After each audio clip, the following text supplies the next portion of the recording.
Don't shoot yourself and die. Haters are softer than pumpkin pie. Out of my body ain't even alive. I find all the phonies and sever the ties. I spit that raw real, but man, this feel good too.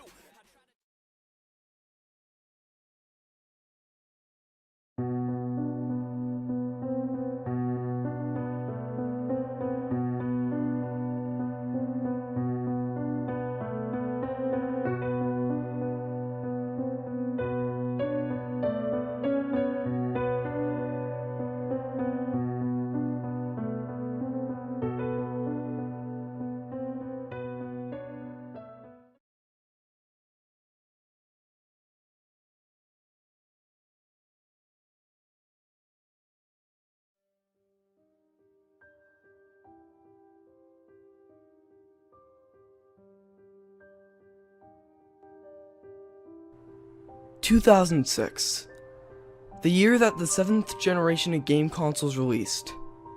Some may think that 2006 was the best year of gaming, but to me, it only exists as a painful memory, one that will just not go away. I got a Nintendo Wii for my 7th birthday on November 28th, 2006, about 9 days after the Wii launched. I still remember the moment when my dad gave me the present, and then I quickly ripped it open. "Wow! A Wii! Thanks, Dad!" I said in happiness. After that, my dad had a bit of work to do, and I begged him to help me set it up. And when he was finally done, he helped me set up the Wii in the living room. What surprised me about the Wii is the controller, as it reminded me more of a TV remote.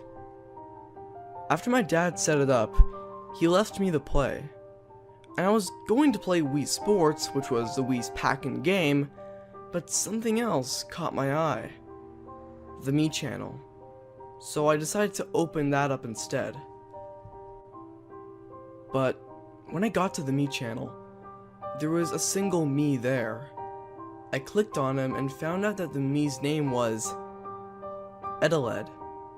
The name Eteled didn't make any sense to me until I looked closely into the letters and found that it was backwards for delete. I took a good look at Eteled.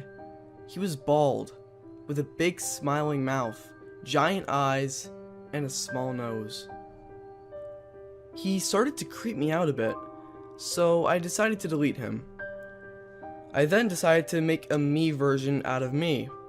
So I clicked the button to make a new Me, and I named my new Me Kyle, because that was my name, Kyle. But then when I got back to the plaza area, Eteled was back, with the same creepy look, so I deleted him the first chance I got.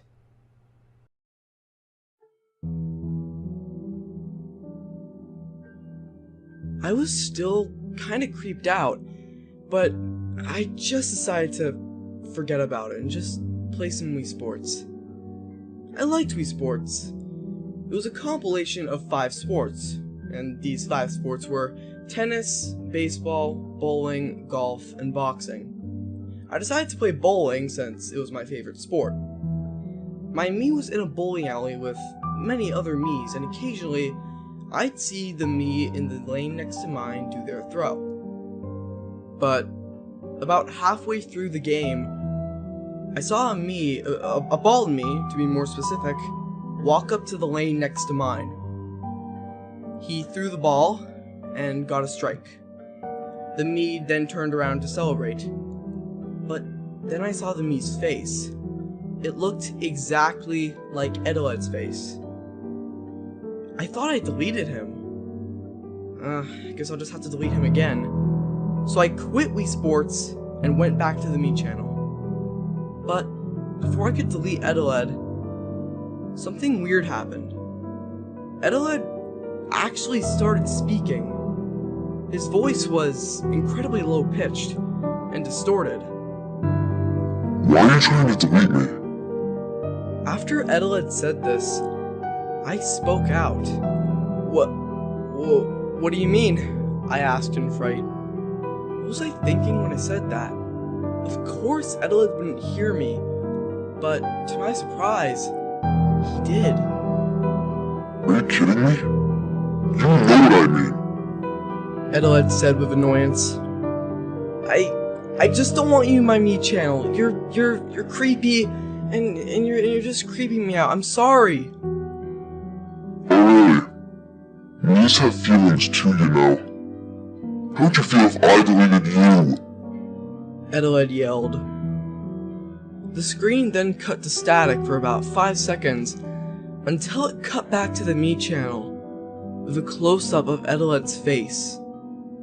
Eteled's pupils were huge, and he had a very angry expression. And as every second passed, Eteled's expression became angrier and angrier. I pressed the home button and ran to my dad. He was on the phone, so I waited for him to finish. Dad, there's something wrong with my Wii, I said in a scared voice.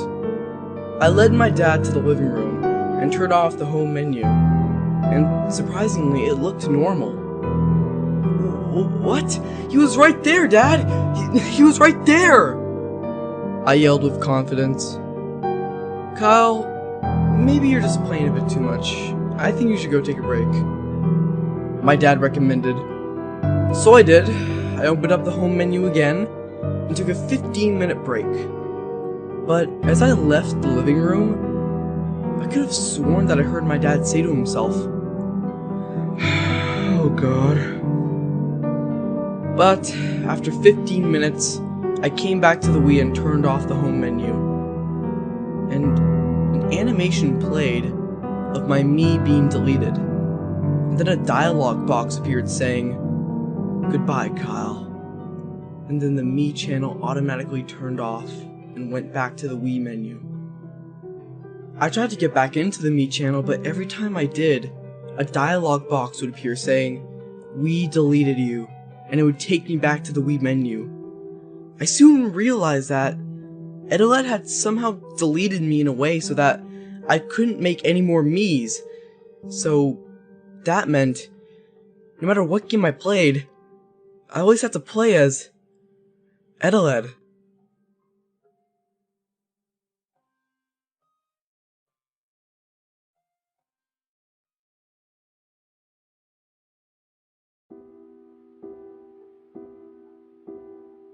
December 5th, 2006. I was sitting in my bedroom. I was bored, and yet still in shock after what happened a week ago with Eteled. Christmas was coming, and I was tired of playing as Eteled in all the games I played. I actually managed to find out about the guest players, but whenever I tried to play as them, they would just reload as Eteled. I tried asking my dad for a new Wii so I can start over, but he doesn't acknowledge Eteled's existence, and doesn't believe me about the whole fiasco. But anyway, I heard the doorbell ring. I ran to the window and saw my best friend Nathan waiting outside the door. I ran to the door and let him in. "Hey Kyle," he said happily. "Hey," I replied. We talked for a bit as we went upstairs, and just as I thought, he found the Wii. "Whoa, dude! You have a Wii?" Nathan said with excitement. "Why didn't you tell me?" he continued. "Well, Nathan, you see, before I could finish, Nathan grabbed a Wii remote and said, 'It's fine, dude. Let's play,' as he gave me a Wii remote. I reluctantly turned the Wii on, and I took a glance at Nathan's face, and he was clearly very excited. The Wii menu came on screen, and I became nervous when Nathan pointed the Wii remote to the me channel. "Hey Kyle, is that the me channel? I heard it's really cool," Nathan asked. Yeah, it's really cool," I stuttered. Nathan clicked on the me channel, and I tried my best to think up of an excuse to not go on the me channel. But before I could come up with one, Nathan pressed start. What was weird was that I expected the dialogue box saying, "We deleted you" to appear, but to my surprise, it actually led us into the me channel. But when we got into the me channel, it was very, very glitchy. Textures were in the wrong places, and the music was very, very low quality. I looked at Nathan, and needless to say, His excitement was replaced by pure confusion. He looked back at me. Kyle? Do you know what's happening here? He asked. Before I could start explaining, I heard a very loud grinding noise. We turned back to the TV and saw Eteled standing in the middle of the Me channel. My eyes widened in fear. Eteled just stood there for a while though, just staring at us. Eteled looked at me again. Kyle, what's going on here? He said as I looked back at him. I have to close the Me channel, I replied. I pointed the Wii remote at the exit button at the top left of the screen, which its textures were all mixed up. Come on, come on, come on, I repeated to myself as I repeatedly clicked on the exit button. But the dialog box to choose if you wanted to leave wasn't coming up. And at this point, I was starting to panic. So did Nathan. While I was desperately trying to close the Me channel, Eteled started speaking. Hello, Kyle. Kyle, what's going on? Nathan asked me frightfully. Just calm down, sit down, and I'll explain it to you later. Just let me handle it, okay? Nathan sat down on the couch, and just when he did, Eteled spoke out again. Didn't you know that your Me is coming to visit? What are you talking about? I asked. The Me you created. He should be here at any moment. Immediately after Eteled said that, my Me came. He fell from the top of the screen and landed on the ground of the Me channel, and Eteled disappeared. I was happy to see my Me again, but when he got up, I was shocked.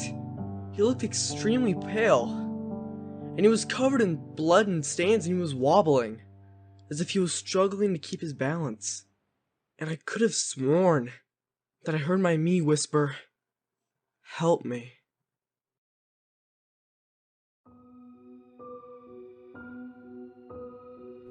I backed away from the screen, and Nathan was literally shivering. I made another attempt to close the Me channel, and Eteled appeared. Leaving so soon, Kyle? You haven't even got to see your Me up close yet. Eteled said in a sinister tone. The camera then zoomed in onto my Me, and when it was fully zoomed in, I saw my Me crying as he was struggling to stand. I felt bad for him. But after a couple seconds, Eteled walked on screen with an axe. He walked over to my Me and pushed him over. My Me fell on the ground and cried even more. Eteled put his foot on my Me to restrain him. "You get away from him!" I yelled. Eteled looked at me and said, Well, I'll get away from him once he's dealt with. Eteled said as he looked back at my Me, who was crying and out of breath from squirming.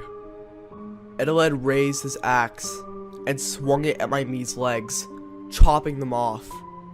And while there was no blood, I did see red stains in the areas in which Eteled chopped off my Me's legs. But I could still tell that my Me was still in intense pain, and he was squirming for dear life. Eteled then raised his axe again, and paused for a moment. I looked back at Nathan, and I will never forget the fear I saw on his face. Every inch of fear was visible on Nathan's face. I never saw him so horrified. I eventually told him to go to my room, so that he wouldn't have to see anything that would happen next.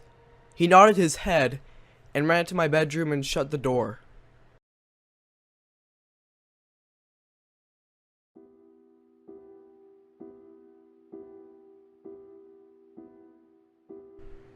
I turned back to the TV, and Eteled swung the axe at my Me's neck, decapitating him.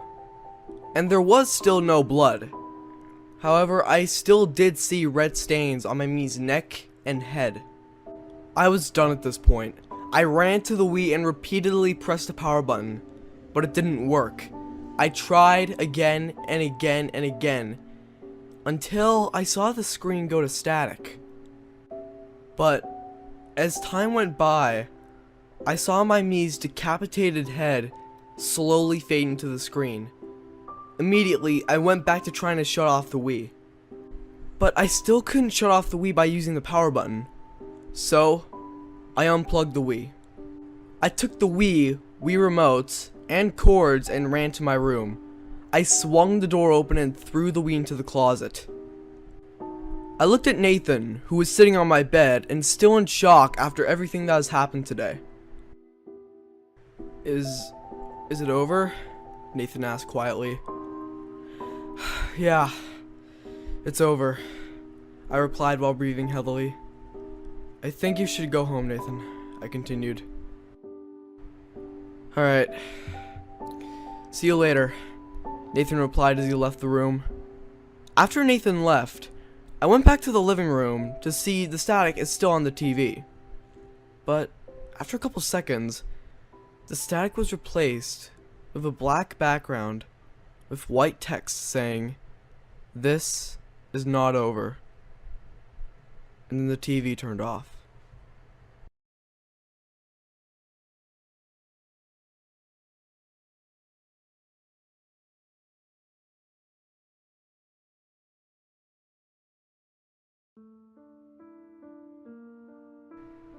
The year is 2013.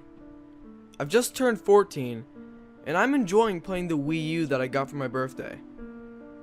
But whenever I hear the word Wii, I think of that me that traumatized my childhood all those years ago.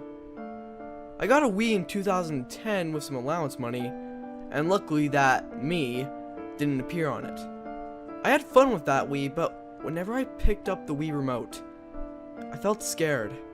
Scared that the me would appear once again. You know which one I'm talking about. Eteled. One day, while in bed watching Netflix on my Wii U, I remembered that message on the TV screen back in December of 2006. I remember that day vividly. The message was, "This is not over." But it's been 7 years and nothing's happened. As the movie I was watching ended, I asked myself a question that I was surprised I didn't ask myself sooner. Is Eteled sentient? No, he can't be. He's just some stupid AI. But what sick being would program an AI to do what Eteled has done? I turned my head to face my closet, with the old Wii still in there. I never touched it again after what happened all those years ago, so I just sort of left it there. I wanted to know if Eteled was some virus that somehow got into the Wii. I do have a bit of technical knowledge, and I thought I could put the Wii's SD card into my laptop to access the system files. I slowly walked to the closet and carefully picked up the Wii. I took out the SD card and brought out my laptop. I plugged in my USB SD card reader and then put my SD card into it. Here it goes, I whispered as I took a deep breath. After I inserted it, I opened the File Explorer and clicked on the SD card and gained access to the Wii system files. There were files like game data, system memory, and lots more. I clicked on system memory, and one result came up, and it read, eteledmechannel.wad. I really didn't think that I'd be able to find something related to Eteled so quickly. I was kind of hesitant to click on it at first. However, I just remembered that I had a part-time job working for my local grocery store. So if anything happened, I can just save up and buy a new one. I clicked on the file, and the screen went black. It was black for about 10 seconds, and then I was greeted to a simulated Wii menu. But it was really messed up though. It was dark and all the music was low quality. And I'd occasionally hear loud screeching noises, and the icons on the Wii menu would occasionally cut to static for about a split second.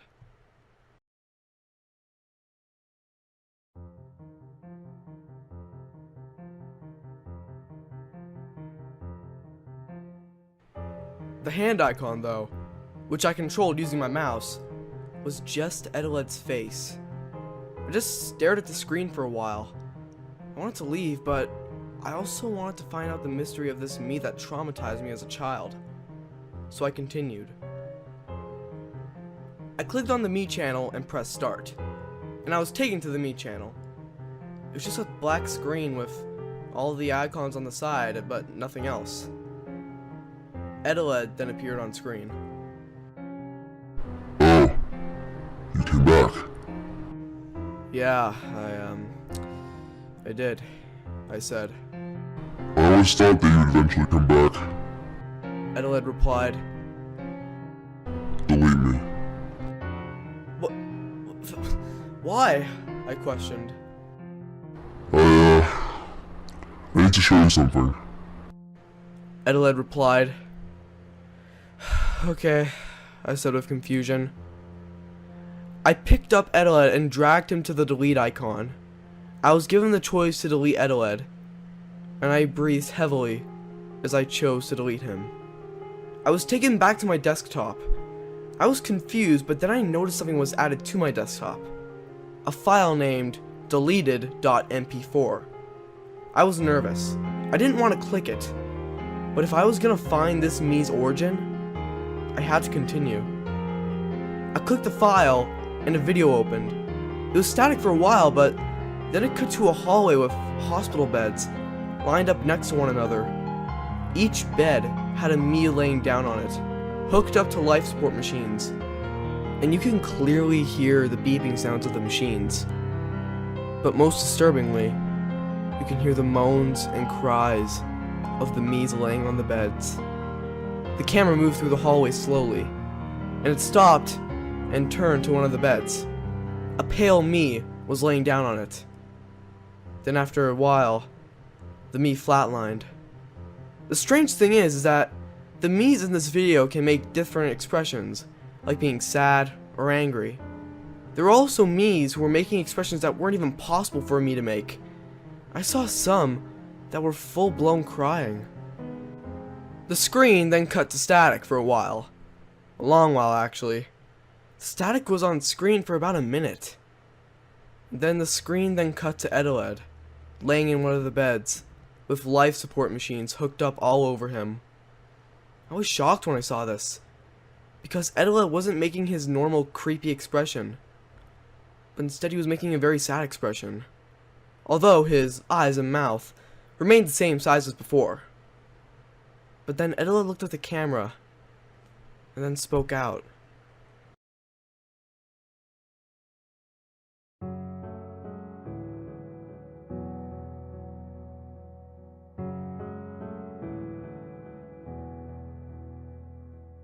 Do you see? Do you now see why I don't want to be deleted? I'm trying to warn you, whenever a me gets deleted, they get sent here, where they are doomed because their ignorant creators deleted them. These life support machines are only here to keep us alive for the remaining time we have. And when they get taken off, we die. However, I am the only me who knows how to recover. I am the only me who knows how to get back to the me channel after being deleted. But I don't know how to stop the pain. So learn your lesson, or I'll make you learn. After Eteled was done speaking, he ripped off the tubes and wires off him that were connecting him to the life support machines, and got out of his bed. And then he disappeared. The video file was then automatically closed, and I was taken back to my desktop. I was frozen, to say the least. My brain was trying to comprehend what just happened. What was this hallway? And what was Eteled trying to teach me? But I eventually pieced together what was going on in this video. It took me a while, but I believe I found an answer. You see, a me being deleted is basically the equivalent of being diagnosed with a terminal cancer or incurable sickness.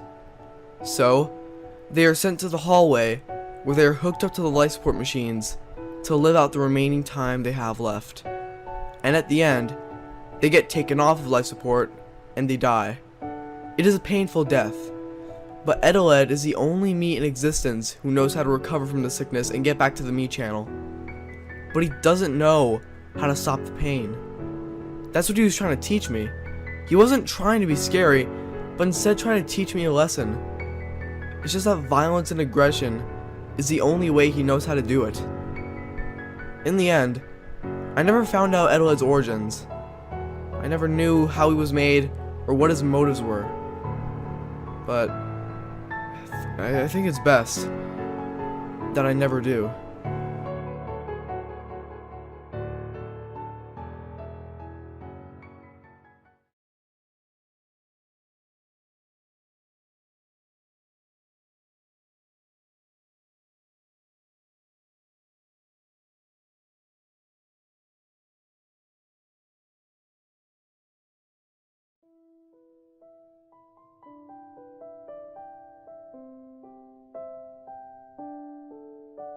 I used to work for Nintendo of America while the Wii was being created.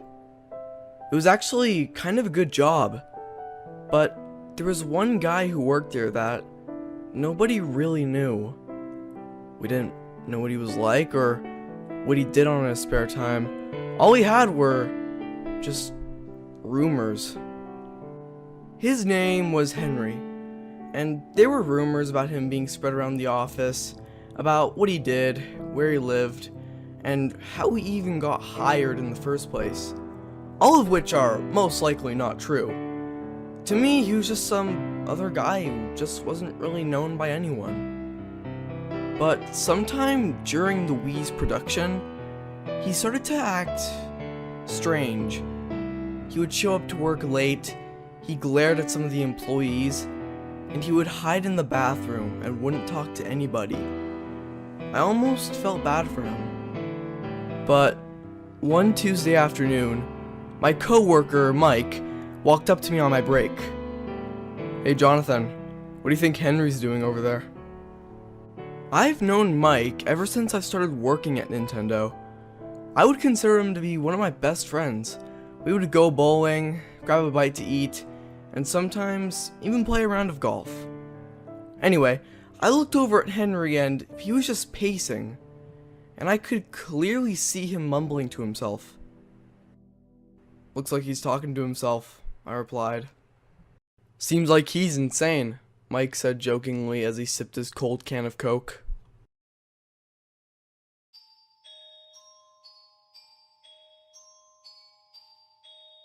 Henry continued to pace around talking to himself for about a minute, until he left the office. Me and Mike followed a safe distance away. We saw him grab a Wii, already boxed and ready to ship to retailers, and went into one of the back offices. He was sure to look around to make sure nobody was watching, and proceeded to enter the room, shutting the door behind him. "So, you want to check out what he's doing?" Mike asked. "Maybe later. Besides, our break is almost over," I replied as Mike and I walked away. It has been a good 10 minutes since our break period ended, and I was working. I had a clear view of the office that Henry had entered, and he still hasn't come out. I started to become curious as to what he was up to in there, but I eventually decided to turn back to my computer and continue working. About 30 seconds pass, and a loud scream catches the attention of everybody in the office. I whipped my head to face the door to the room that Henry was in, and all I saw was one of my coworkers standing there, shaking. Everyone got up, left their cubicles, and ran to the room, and when I managed to get a good look into the room, I almost fainted. Henry was laying on the floor, dead. His body was dark, unrecognizable, as if he were electrocuted. The result was an office-wide panic. People were screaming, calling the police. Some even vomited right there on the scene. But 2 days later, everybody who was present when we saw Henry's body were called down to the presentation room. I was still shaken from the whole thing, and didn't really want to think about it anymore, but I just went anyway. When we got there, my boss was standing at the front of the presentation room while we got all settled. "Hello everyone," my boss said.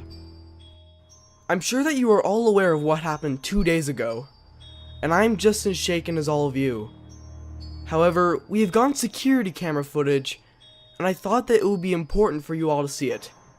Please note that some of this footage is disturbing.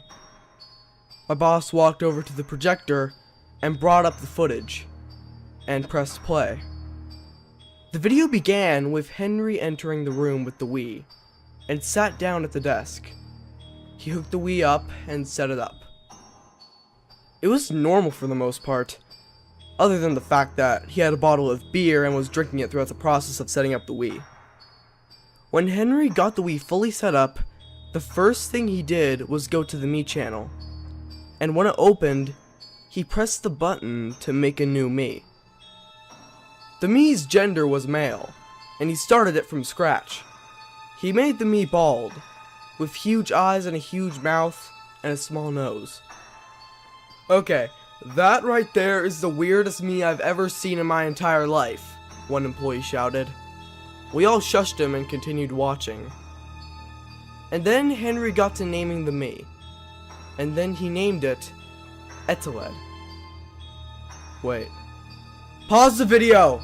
Another employee shouted. My boss paused the video as the employee took a couple seconds to analyze this Mii's name.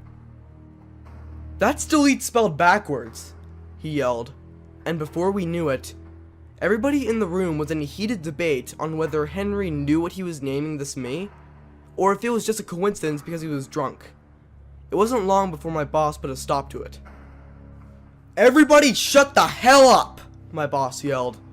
He pressed the play button again, and we continued to watch in silence. Henry saved the Mii and put it into the Mii Plaza.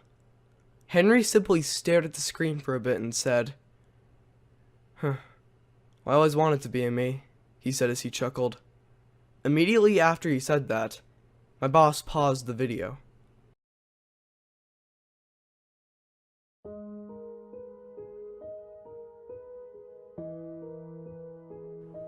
We are now about to enter the part of the footage that is disturbing. If you feel you are unable to handle the disturbing nature of the following, please leave the room now, my boss explained. And thus, many employees left the presentation room. I counted, and there were only 6 people left. Me, Mike, and 4 other coworkers. So, you staying? I asked Mike. Yeah. I want to see what happened, he replied as my boss pressed play again. In the footage, Henry noticed that the monitor screen started to flicker. He looked down at the plug for the Wii, and it was about halfway into the socket. He bent down to push it back in all the way, and when he did, he got electrocuted and dropped dead. I looked behind me and all of the 4 coworkers in the room winced as Henry got electrocuted in the footage. I didn't even want to look at it. Mike just sat there and watched with a blank expression, as if all emotion had been sucked out of him. I looked back at the footage and got a good look at Henry. His body would sometimes jerk and flinch due to the electricity. But about 6 seconds later, the monitor in which Henry made that Mii on strangely went static. What the hell? I thought to myself. In fact, that was the only thing I could think of at that point of time. But then, the monitor displayed Eteled, the Mii that Henry made. And he started speaking. I've always wanted to be a Mii. Eteled said in a distorted, low-pitched voice. Have you ever wanted to be a Mii?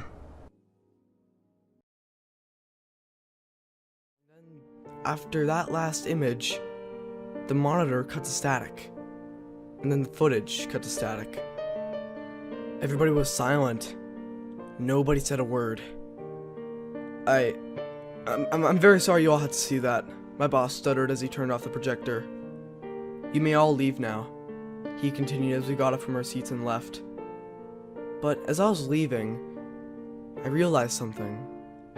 After we went back to work after seeing Henry's body 2 days ago, I looked back and noticed one of my co-workers, Johnny, taking the Wii remotes, and the cable and box out of the room.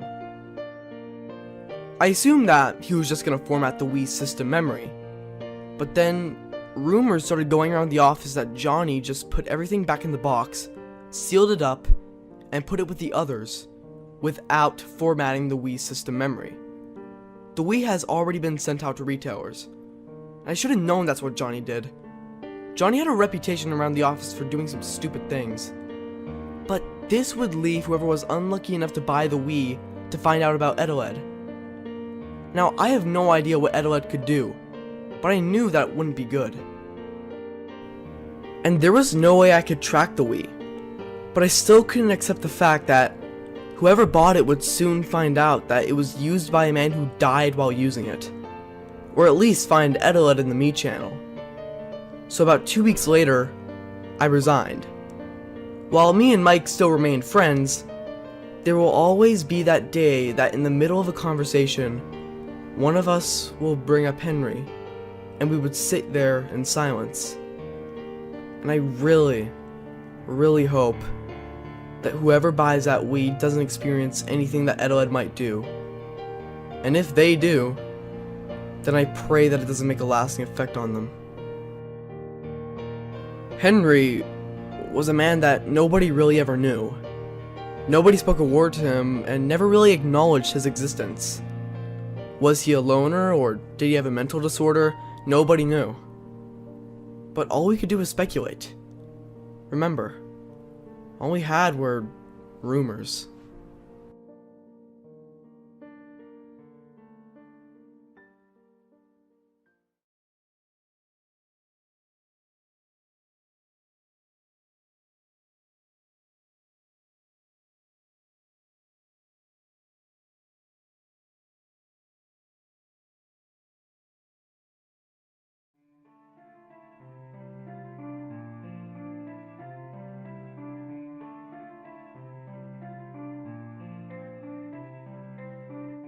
Alright, first off, my name is Samantha, but I'm usually referred to as Sam.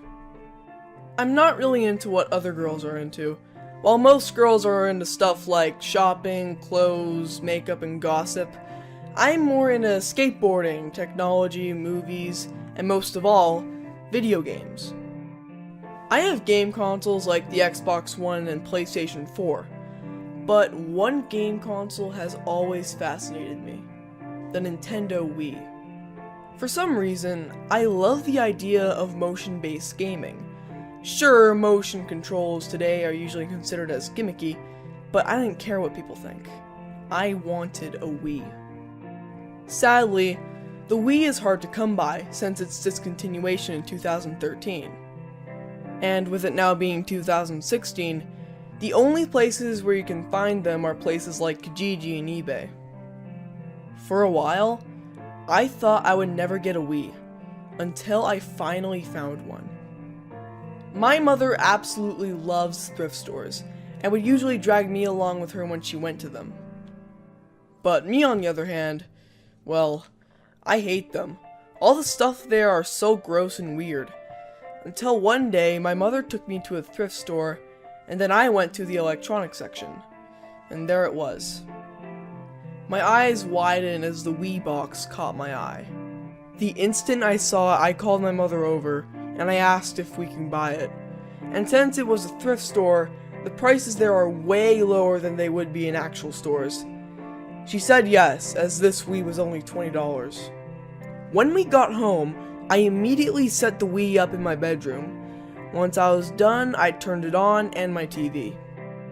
Usually, video game consoles would have a setup process. You know, where you put in the time and date, the country you live in, that kind of stuff.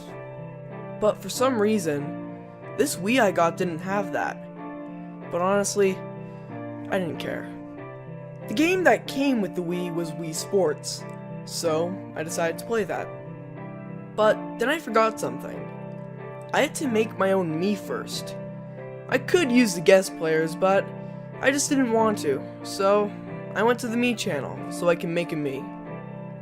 But when I got to the Mii channel, I found something odd. I saw a Mii already there, with its back facing me. It was cowering while repeating the words, Please don't delete me. Please don't delete me. I just stood there for a moment, not saying a word. The me turned around and looked at me. The me looked kinda weird. He was bald, and his eyes were huge. He had a small nose and a big smiling mouth. I clicked on the me with the Wii remote, and his name read Eteled. What did that name mean? I couldn't figure it out. And as he stood there, he spoke again. Please, don't delete me. I always had a belief that AI had feelings, that they had souls. So I simply replied with, I'm not going to delete you. Eteled's expression then changed from a creepy smile to a rather confused look. What? You're not going to delete me? Because everyone deletes me. No, why don't you want to be deleted? I questioned. Eteled started to explain that this Wii was previously owned by a kid named Kyle. He said that when a Mii is deleted, they are sent to a place that he refuses to speak of. I tried to get it out of him, but he wouldn't budge. But I'm guessing it's pretty bad. I then decided to play Wii Sports, without making my own Mii. I just decided to play as Eteled. Wii Sports had a total of 5 sports included with it: tennis, baseball, bowling, golf, and boxing. I really liked boxing, so I played that. I chose Eteled as my Mii, and the game started.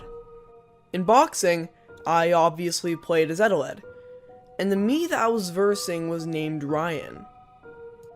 I looked at Ryan's skill level, and he was at level 124. Now, that may sound tough, but from what I've heard, level 124 makes Ryan the worst CPU player in boxing, so this should be easy. The match started, and I threw a punch with my Wii remote, and with that single hit, Ryan fell to the ground. I made a slight chuckle. I knew this would be easy. I ended up winning that match easily. I played a lot more matches after that, all of which I played as Eteled, and it wasn't until 9:30 that it was time for me to go to bed, since it was a Sunday and I had school the next day. So I turned off the Wii and went to bed.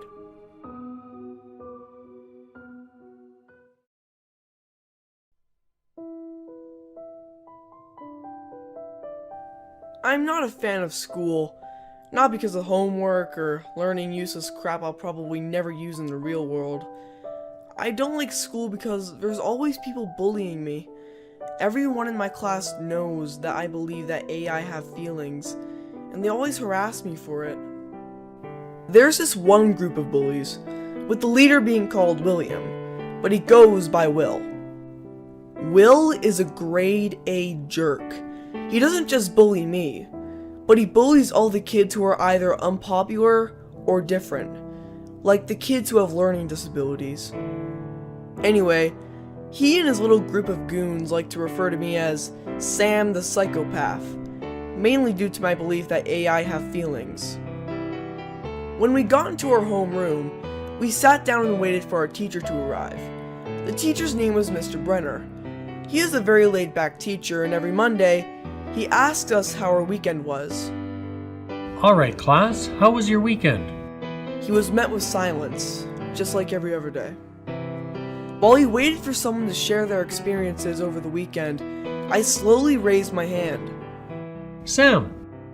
Mr. Brenner called. I just sat there for a second, as I was thinking how to explain my experiences with Eteled. I spoke to a Mii on my Nintendo Wii yesterday, I said. I don't know why I shared my experiences with Eteled, probably just to make Mr. Brenner feel good. After I shared, my class started laughing while I embarrassingly sat there. After the laughing stopped, we carried on with the morning. Next period, I was walking to my next class when Will and his friends, Cooper and Dan, stopped me. "Hey Sam the Psychopath," Will yelled. Are you missing your little me friend? He continued as he pushed me. Shut up, Will, I quietly said as I tried to get past. What? He questioned. What did you say to me? He continued as he gripped my shoulder and spun me to face him. I dare you to repeat that, Will threatened quietly. He let go of my shoulder and I walked away. Yeah, run! Run, you little me friend! He yelled as I continued to walk away. I got to my class and everything went by smoothly until about 10 minutes before lunch. We were in history and we were working on an assignment about World War I. And as I was working, I could hear talking. I looked up and saw another group of bullies talking about me. This group consisted of 3 girls, Ellie, Jane, and Faith. They usually sit next to each other in classes and would gossip and talk about other people instead of doing actual work. On this day, I sat right behind them, and I could overhear their conversation. You know Sam, right? Ellie asked Jane. Yeah, she's so weird, Jane replied. I tried to ignore them while I continued working. You know her stupid Wii she's been talking about? Well, maybe she has some mental condition and she's hallucinating, Faith said as she laughed. What are you guys talking about me for? I asked. Yo, were we talking about you? No, Ellie quietly hissed at me. They think that I'm some stupid idiot and some weird kid with a mental condition. And they think that I'm gullible enough to keep working, thinking that I was mistaken. Ellie, I know what I hear and I know what I see, I quietly confronted Ellie as I leaned forward. Yo, shut up, Sam, Ellie stated, and I leaned in further. Stop talking about me, I quietly demanded. Okay, fine, just go back to working, Ellie said with a sassy tone. I overheard them a bit more, and I was surprised to hear that they were now just talking about their pathetic TV shows, and then they started talking about shopping and going to the mall. I felt vomit rise in my throat. Get a life, I thought. The day went by normally after that. Other than some kids giving me some weird looks, it was fine. I always walk home from school, mainly because I live so close to my school, and that my mom is always at work on the weekdays. She usually gets back from work usually around an hour after I get home. Anyway, today was no different, but Will does take the same route as me to get to his home, which is a bit further down. Sometimes I look back and see him walking a safe distance behind. I didn't really care though, because he doesn't do too much when his friends aren't with him. Eventually, I got home and I locked the door behind me. I went to my room and I decided to talk to Eteled. I turned on my TV and Wii, and I sat on my bed while I held the Wii remote in my hand.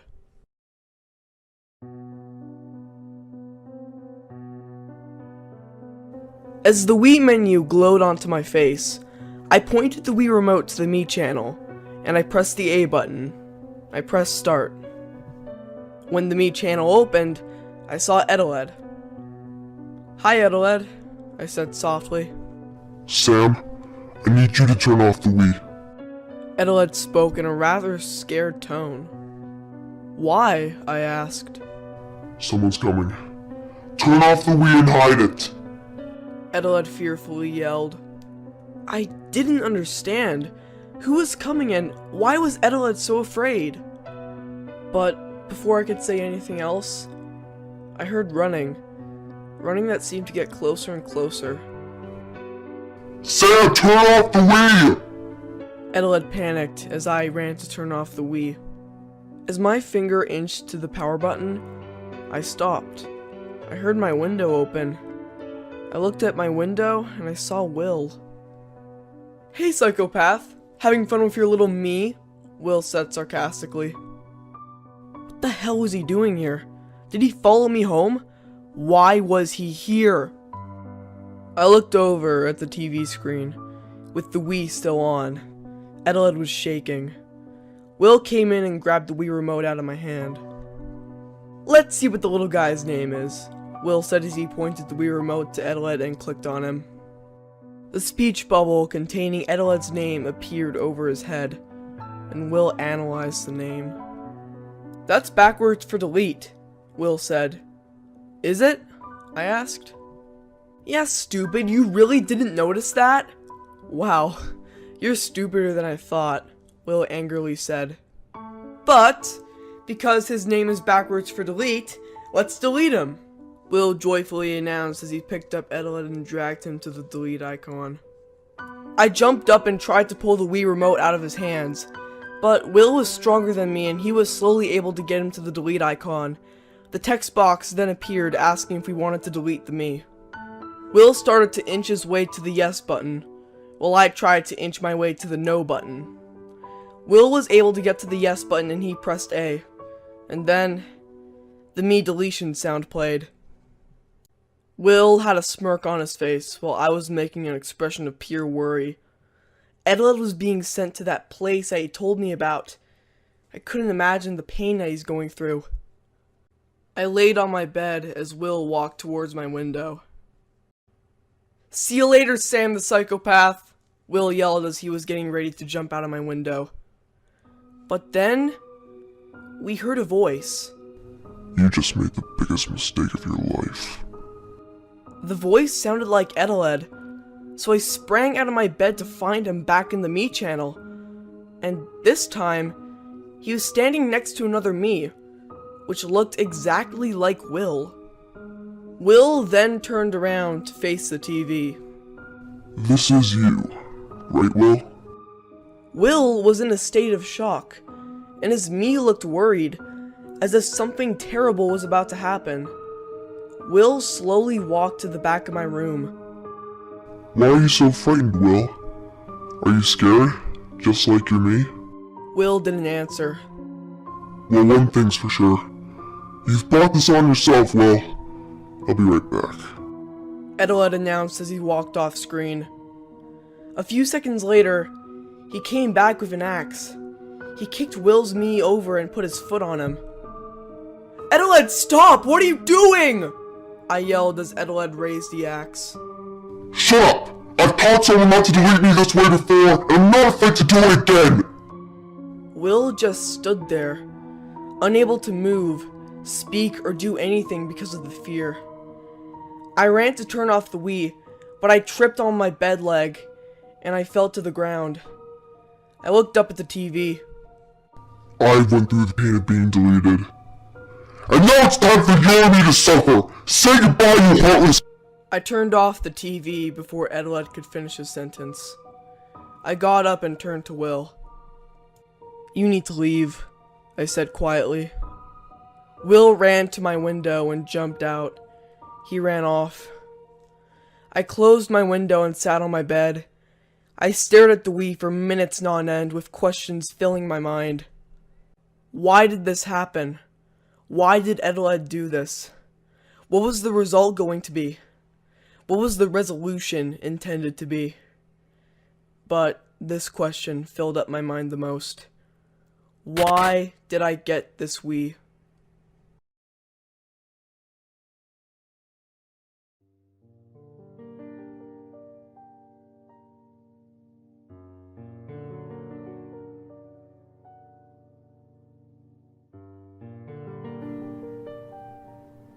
It's been about one day after Eteled tried to kill Will's me.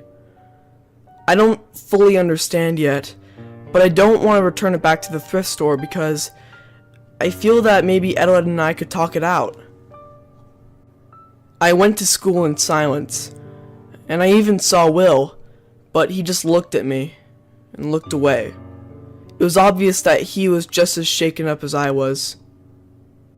We got to our homeroom and Mr. Brenner walked in. Alright class, I hope you all studied. Today is the Chapter 4 science test. Mr. Brenner called out. The Science Chapter 4 test? I didn't study. In fact, I forgot about it all weekend. And if all the events that happened yesterday didn't take place, I probably would have remembered it and studied for a while. And to make matters worse, Mr. Brenner's tests can be hard. It asks you for exact details and everything that was in the study guide. As Mr. Brenner handed out the tests, I slouched back in my desk, knowing that I would fail. And then he came to my desk. Sam, did you study? I replied with a faint no. Well, today I'll give you an adapted version, just this once. Make sure you study next time. There's 1 or 2 kids in my class who have some minor learning difficulties, so every time we have a test, Mr. Brenner makes some adapted versions for them. And the only reason he's giving me an adapted version is because my grades have been slipping a bit. The test was still a little tricky, but I think I've done much better than I would have done on a regular version. The day went by normally after that. I saw Will a couple times, and we even made eye contact, but we didn't say a word to each other. When I got home, I sat in front of my Wii. Should I talk to Eteled? Should I throw out this Wii? Those questions are still filling my mind. No, he has a soul. He is living, I said to myself. I decided to just talk it out with Eteled. I turned on my Wii and grabbed the Wii remote. I got to the Me channel and saw Eteled just standing there. Eteled, can I talk to you about something? I asked. What is it? Why did you get so mad? Sure, you don't like being deleted, but why did you react that way? Because that's the only way I can react. I previously lived a real life, but my childhood was full of abuse and violence. I took a few seconds before responding. Eteled lived an actual life before? He was a human being at one time? I asked him to be more specific, but I didn't want to force anything out of him. All I can say is that my childhood was very rough. I was bullied, I was abused, and I was different. How was he different? Who abused him? Why was his life so traumatic to him? I'm sorry about what happened to you, Eteled. I hope you're feeling okay now, I said. I feel okay mentally, but not physically. There was a long pause. Growing up as a person, I was punished for not being normal. My father was mean, while my mother was nice. I didn't even ask him anything, but what I heard shocked me. Eteled previously lived a real life, but not a good one. His father was mean, but his mother was nice. Was Eteled a victim of child abuse? My mother always loved me, but she was always sad. At this point, I felt really bad for Eteled, not only in his past life, but his life right now. He said earlier, he feels okay mentally, but not physically. I'm really sorry about your past life, Eteled. I wish there was a way I could help, I said as I looked down. It was not a past life. I'm still who I was before. I looked up at the TV, confused. I worked for the company who made the Wii, Nintendo.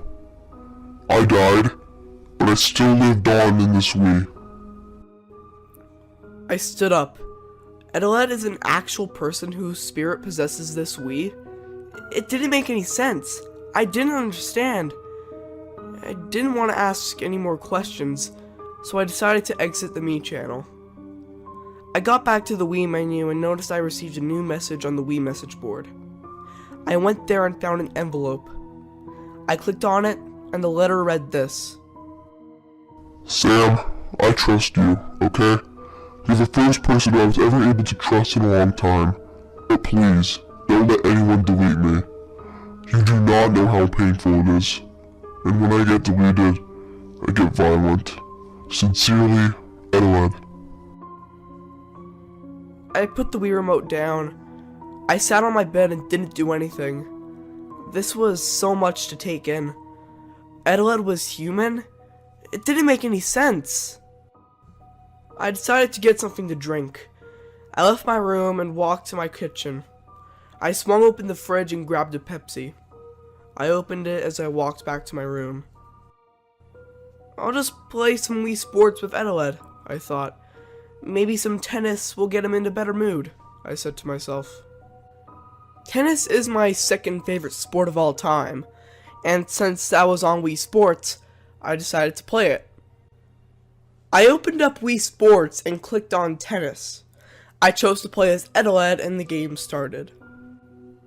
I flung my Wii remote upward and swung it, hitting the ball. Eteled was very powerful. I didn't even use that much effort in my swing, but Eteled hit the ball so hard that it sped toward the other team, and the other team was able to hit it back normally. In fact, the entire game worked normally, but every time I served, Eteled would hit the ball so hard that the ball went as fast as the game allowed it to, even when I didn't put any effort into my swing. I won that tennis match and decided to play some baseball. I started it up and the game began. Eteled was the first who was up to bat. The pitcher threw the ball and I hit it. Eteled hit the ball hard, and it went flying into the pitcher's face. From what I could guess, the game's programming thought that the pitcher caught it, thus it was out. And because of this, another me was supposed to be the batter this time, but Eteled was there again, ready to swing the bat and get a home run. I decided to try again. The pitcher threw the ball, and I swung the Wii remote. The ball went flying out of the stadium. Thus, it was out of the park. Eteled ran to each base, and when he passed all of them, our team got a point. I was starting to get bored after a while. Eteled would keep getting home run after home run. It wasn't fun. There was no challenge, so I quit the game. I decided to play bowling next. Bowling was another favorite sport of mine, and I liked to go to the local bowling alley with a few friends that I had. But this was when things got out of hand. I chose Eteled as my player, and on the first 3 throws, I got strikes. I was a relatively good bowler, so I didn't think it was too weird, but the next 3 throws after that were strikes too. Maybe Eteled is better at bowling than me, I said with a slight chuckle. I held the Wii remote behind me and pressed and held the B button, and swung forward. Eteled didn't move. I tried again, and he still didn't move. I noticed that Eteled was looking the other way. He seemed to be watching a CPU me playing on the lane next to him. Kyle. Eteled said quietly. Kyle? Was this the same Kyle that Eteled told me about? Before I could do anything, Eteled slowly raised the bowling ball over his head, and he threw it towards Kyle's head. Kyle was knocked out. He fell as a massive red mark was made visible where the bowling ball hit his head. The game seemed to detect this as a strike, because the strike splash screen came up. And then the replay triggered. But in the replay, the pins didn't fall down. All you could hear was the screams and gasps of all the other me's in the bowling alley. When the replay was finished, the camera cut back to Eteled, who had his back facing the camera. He was looking at all the other me's staring at him. They all had shocked expressions. Damn it. Eteled said quietly as he ran off to the exit. The camera was following Eteled the entire time. As Eteled burst out the door, I noticed that all the area surrounding the bowling alley was just pitch black.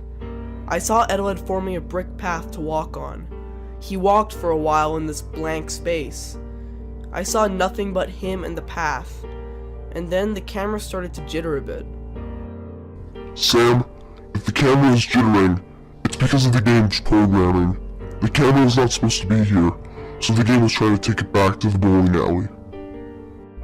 And you're not letting it? I asked. Yes. Eteled responded. Eteled, what happened back there?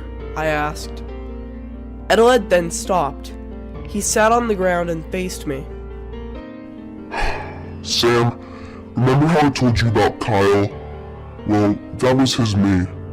I honestly have no idea why he came back. I deleted him 10 years ago. What? I thought deleting a Mii causes them pain. Why are you causing other Mii's pain if you don't want pain? I yelled. I deleted him because he deleted me. I was never good at resolving situations in a lighthearted manner. He caused me pain, so I had to cause him pain. I'm sorry. Well, where do the Miis even go when they get deleted? I asked. Eteled sighed. Are you sure you want to know? Yes, I replied. Okay then, but you need to delete me first. Once you're done with that, go to the Wii message board. You will see a blank envelope. Click it and then click on the video. Eteled instructed. I went to the Mii channel after that, and I deleted him. But before I confirmed that I wanted to delete him, I spoke out. I'm sorry, I said. It's fine, Sam. You want to know after all. I took a deep breath as I inched the cursor over to the yes button. And then, I pressed A.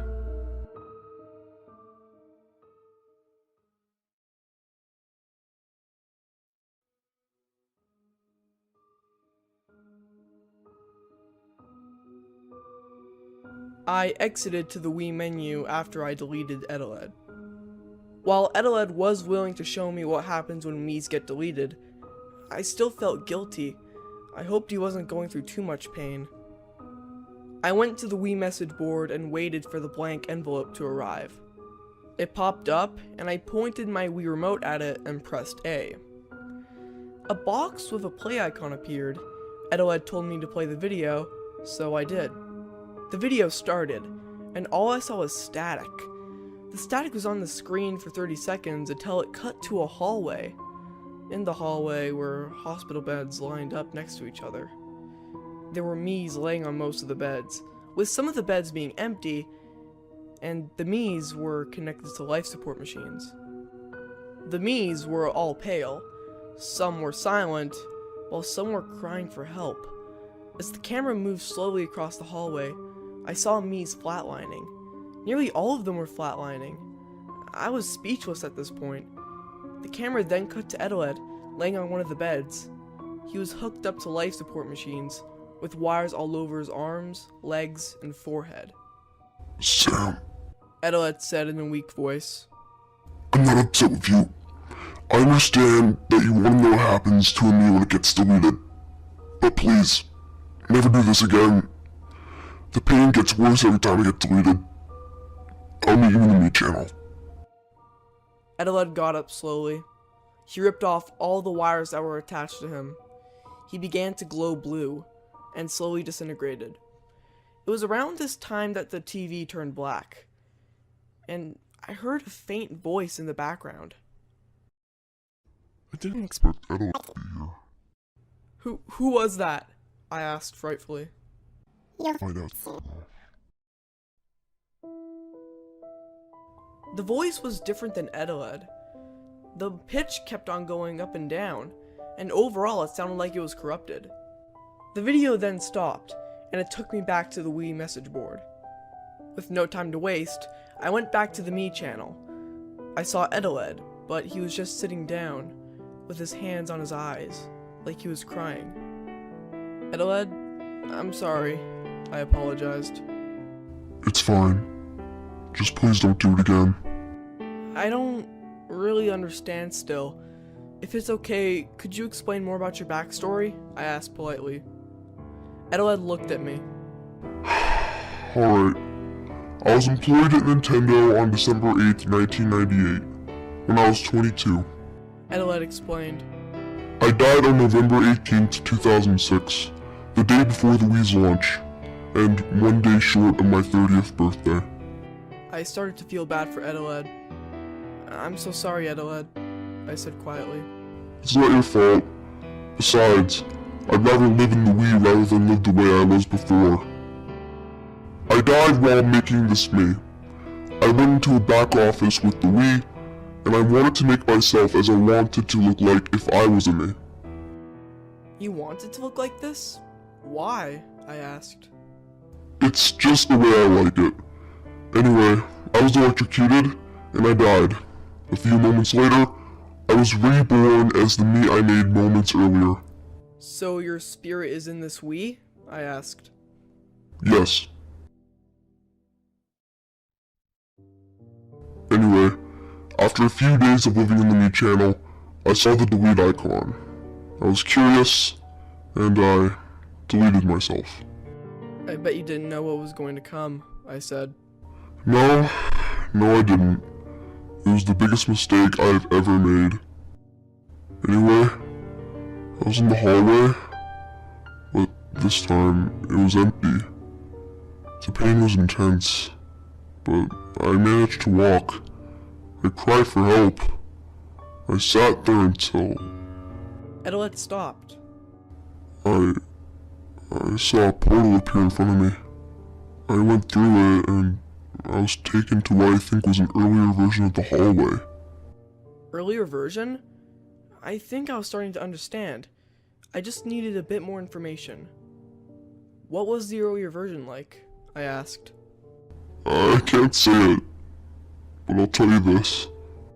I was shocked, both mentally and physically.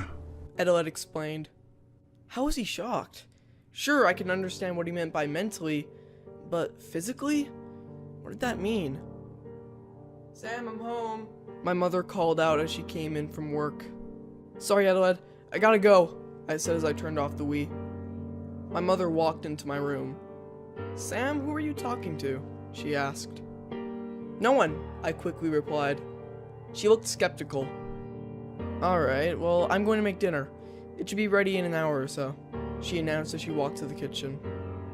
I closed the door. I sat on my bed as I wondered what to do next. I decided to go on my laptop. I haven't been on it for a while. I turned it on, put my password in, and got in.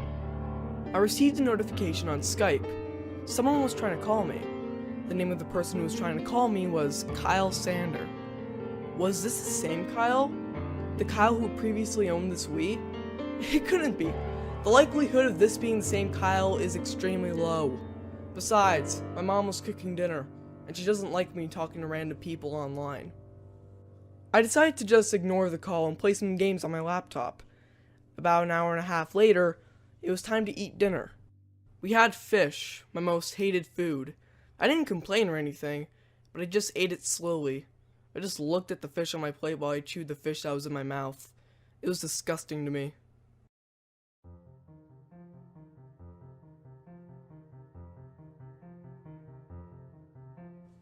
After my mother went to bed about 2 hours after dinner, I got another Skype call from Kyle. Because my mother was in bed, I answered. Who is this? I asked. Alright, listen to me very carefully. We don't have much time. Kyle said in a hurry. Well, can I at least know who you are? I asked again. My name is Kyle Sander, and I believe that you own a Nintendo Wii that was previously mine. My eyes widened. This was the same Kyle? How? How did he know that I owned the Wii? Okay, what do you want to know? I asked. Alright, do you live in the Toronto area? Yes. Okay, and did you buy a Nintendo Wii from the Value Village in Leslieville? I said yes, and then he started to tell me about his experiences with Eteled. Apparently, from what he told me, his father, Jonathan, used to work for Nintendo. His family used to live in Redmond, Washington, where Nintendo of America's headquarters are. When Kyle turned 7 on November 28, 2006, he got a Nintendo Wii 9 days after it launched. He went into the Mii channel and discovered a Mii called Eteled. He deleted him because he thought he was freaky at the time. After being fed up with repeatedly being deleted by Kyle, Eteled then deleted Kyle's Mii. After this, he tried to go back into the Mii channel, but a text box would always appear saying, "We deleted you." He actually managed to get back into the Mii channel when his friend came to visit him a week later, only for Eteled to brutally murder Kyle's Mii with an axe. He never touched his Wii again after that. Shortly after that, Kyle's father, Jonathan, quit his job at Nintendo. So in 2007, Kyle's family moved to Leslieville, Toronto, where I live. He told me while he unpacked his boxes after the move, he found his Wii in one of them, and quickly put it in his closet and shut the door. He eventually bought a new Wii in 2010 with some allowance money, and then a Wii U in 2013. Later, he decided to put the Wii's SD card in his laptop in hopes to find out the origins of Eteled. He discovered a video file called deleted.mov. He proceeded to watch it to see the exact same hallway that I saw. Kyle even saw Eteled, and he told him that this is where the Miis go when they get deleted, and violently told him to learn, or he would make him learn. Then, in 2014, Kyle's father, Jonathan, finally told him about why he resigned from Nintendo, and when he told me why, my eyes widened in disbelief. Kyle's father resigned from Nintendo because an employee had died in a back room and his spirit went on to possess my Wii, more specifically, a Mii called Eteled. He then told me that the employee's name was Henry. "Oh my god," I said faintly. "The reason I'm contacting you is to get the Wii destroyed, so Eteled cannot do any more harm." "Wait, what? He's not doing any harm to me," I yelled. "Well, has he done harm to anyone else?" I didn't want to reply to that. There was a long pause. "Sam, are you there?" Kyle asked as he tried to get my attention. I sat there, trying to think of an excuse. I just know that if Kyle finds out what Eteled did to Will's Mii, he'll surely have all intentions to destroy the Wii. "You know what? I don't trust you," I yelled. "What? Sam, I need you to tell me what Eteled did," Kyle instructed. "No! Eteled isn't some cold-hearted murderer," I yelled again. "Well, he chopped off my Mii's legs and head. He grew up in a bad environment! And how do you know?" "Eteled told me!" We were silent for a long period of time. "Sam, I just want to help you." "You're not helping me. You just want to destroy a home of a man's spirit. More specifically, a man's spirit who just wants to send a message. Don't delete Miis," I quietly concluded. I hung up the call and blocked Kyle from calling me again.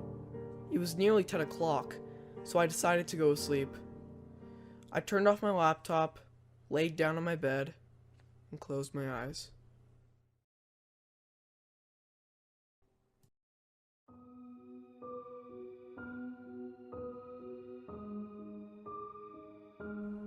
I heard the Wii turn on as the clicking noises in the fan started to go. I was just dozing off when this happened. I slowly opened my eyes and looked at the Wii. The light was green. It was on. It just turned on by itself. I walked up to it and pressed the power button. It turned off, with the light now red. But as I walked back to my bed, I heard it turn on again. Thus, I turned it off again. I just wanted to go to bed. It was just turn on again and again. I figured I would unplug it. I leaned down towards the power cord of the Wii, but before I could take it out of the wall socket, I heard static noises coming from the TV. I looked up, and then I saw that the TV was turned on. What's going on? I thought. I decided to sit down on my bed and find out what the hell was going on.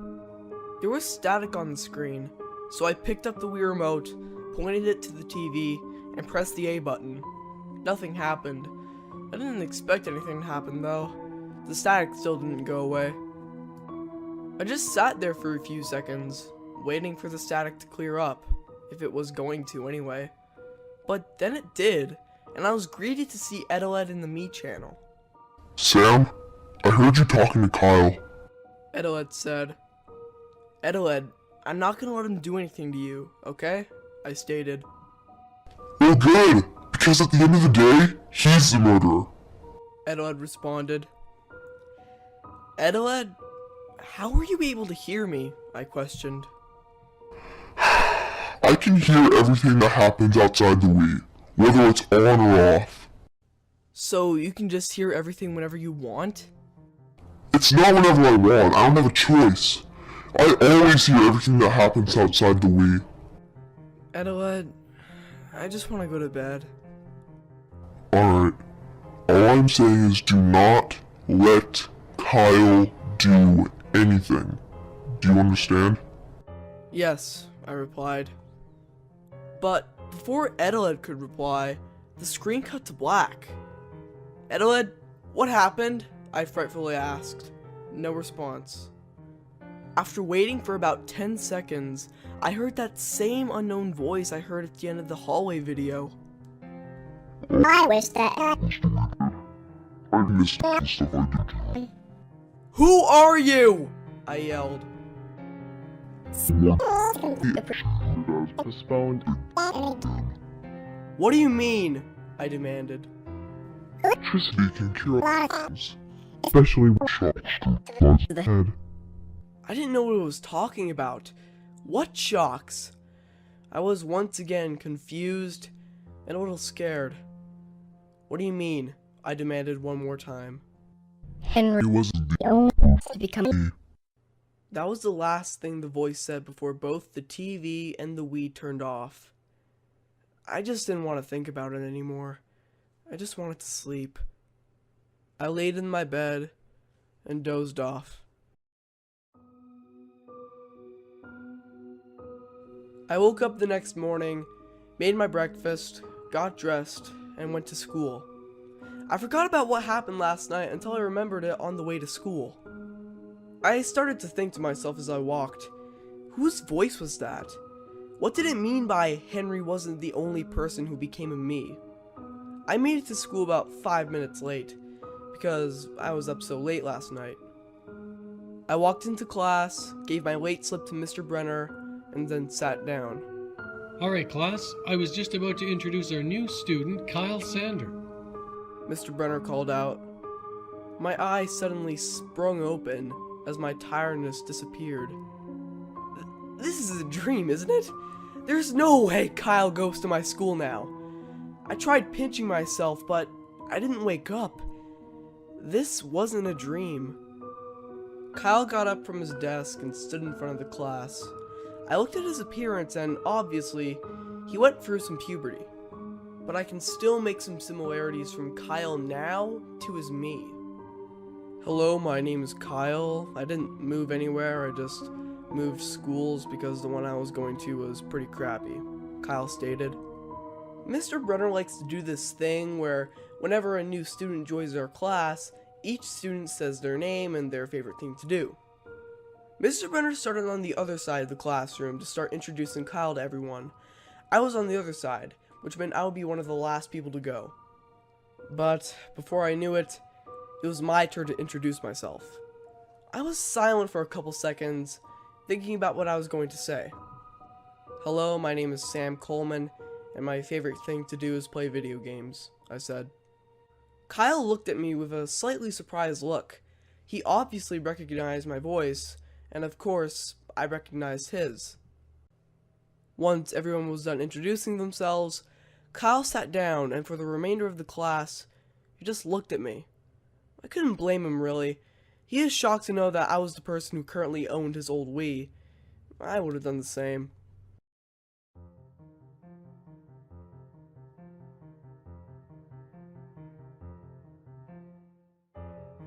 After that class was over, it was time to go to our next class, which was math. As I walked, Kyle slowly walked beside me. Sam? Kyle asked. What is it? I quietly replied in a mad tone. I was still kind of upset with him from the call that we had last night, and his motives to destroy the Wii. You are the same Sam who I called last night, right? You know, about the Wii? Kyle asked. Yes, I responded. Okay, has anything else happened last night after that call? Kyle questioned. I stopped and turned around to face him. Why do you want to know? I asked seriously. Kyle was silent for a few seconds. I just want to take the Wii back, Kyle answered. To do what? I questioned again. And Kyle was silent again. Let me guess. You're just gonna destroy it. You even said in that call that you wanted to destroy it, I quietly said. I'm not letting you take it, I continued. In fact, how did that we even get into that Valley Village? I asked again. My dad was looking for some stuff to donate and was looking to donate something of mine. I don't play my other Wii much anymore, and he assumed that the Wii that has Eteled on it was the Wii that I bought in 2010, Kyle explained. But he didn't check with me to confirm that the Wii was in fact the one from 2010, so he just guessed, and it turns out he took the wrong one, Kyle concluded. Then why did you even move to this school? I asked one more time. I switched schools because the previous one I went to was just crappy. I told one of my friends at the time about the whole Eteled story, and he obviously didn't believe me, Kyle explained.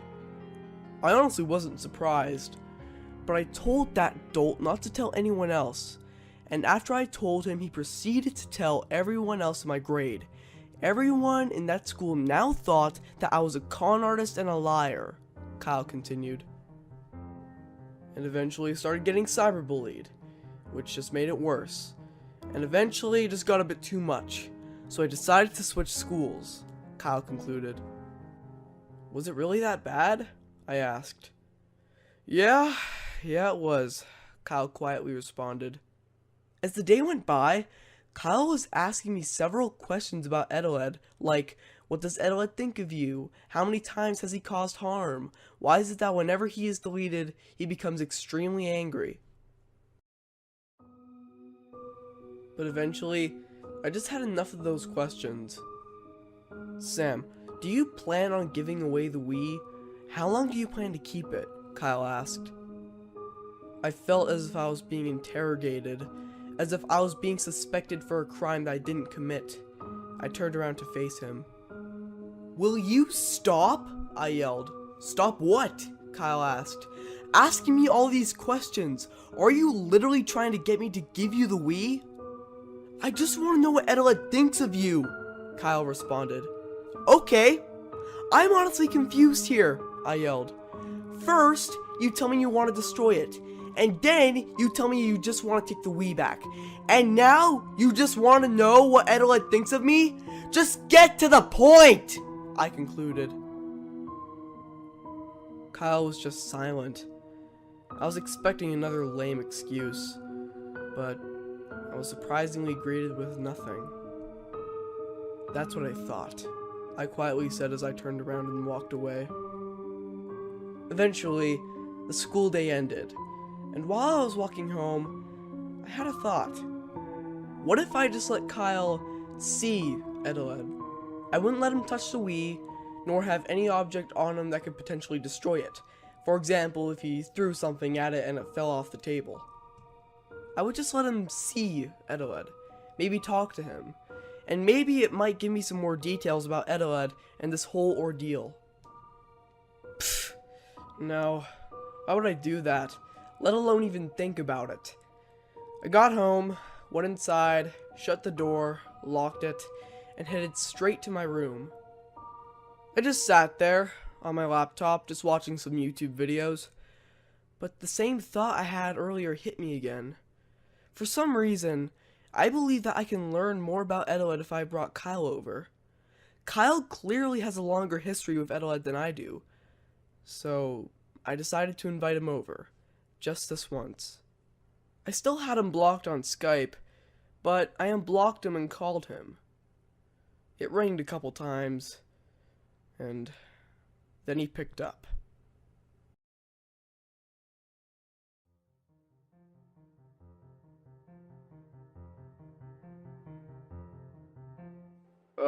Hello? Kyle said as the Skype call started. Immediately after Kyle spoke, thoughts started rushing through my head. More specifically, thoughts about the potential dangers of letting Kyle come over to talk to Eteled. I know that Kyle had every intent to destroy the Wii, and I still have every intention to stop him from doing that. But I also want to learn more about Eteled, and have a better understanding of him. Sam, are you there? Kyle asked. I didn't respond. Okay. I'll just hang up now. Kyle announced. This was when I finally spoke. I want you to come over, I said in a rush. There was a long pause.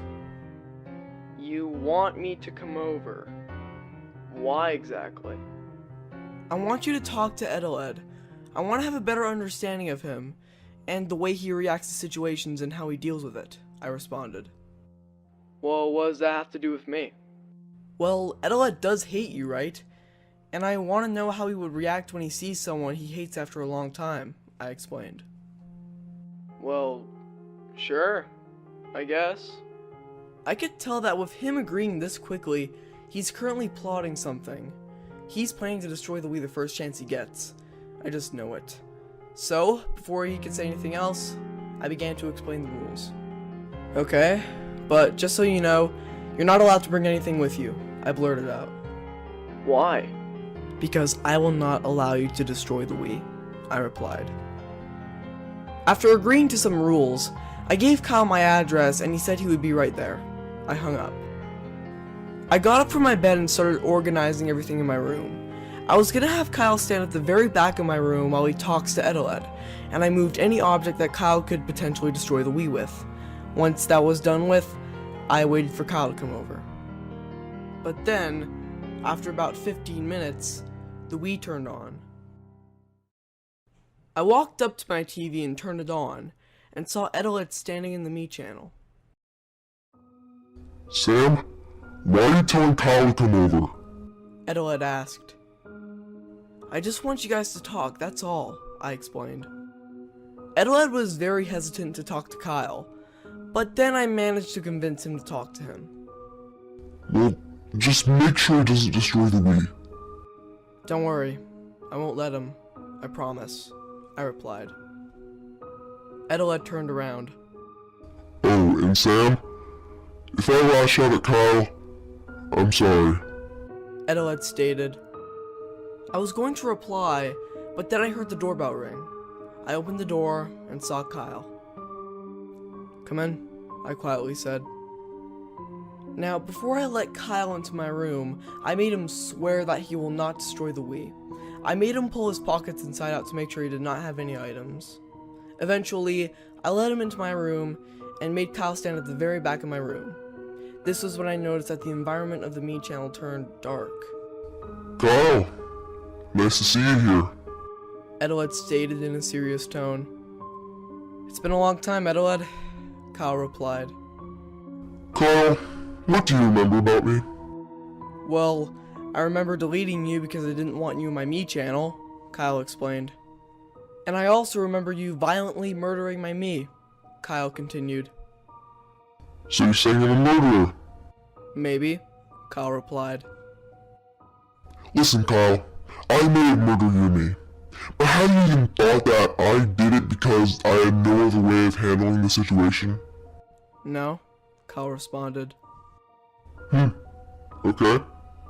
Did you at least learn not to delete me's? There was a pause. I looked at Kyle as he thought of a response. I eventually started to notice him inching towards me, possibly to grab the Wii remote out of my hands and delete him. Get back there! I yelled. Kyle went back against the wall. I understood, but I didn't learn, Kyle finally answered.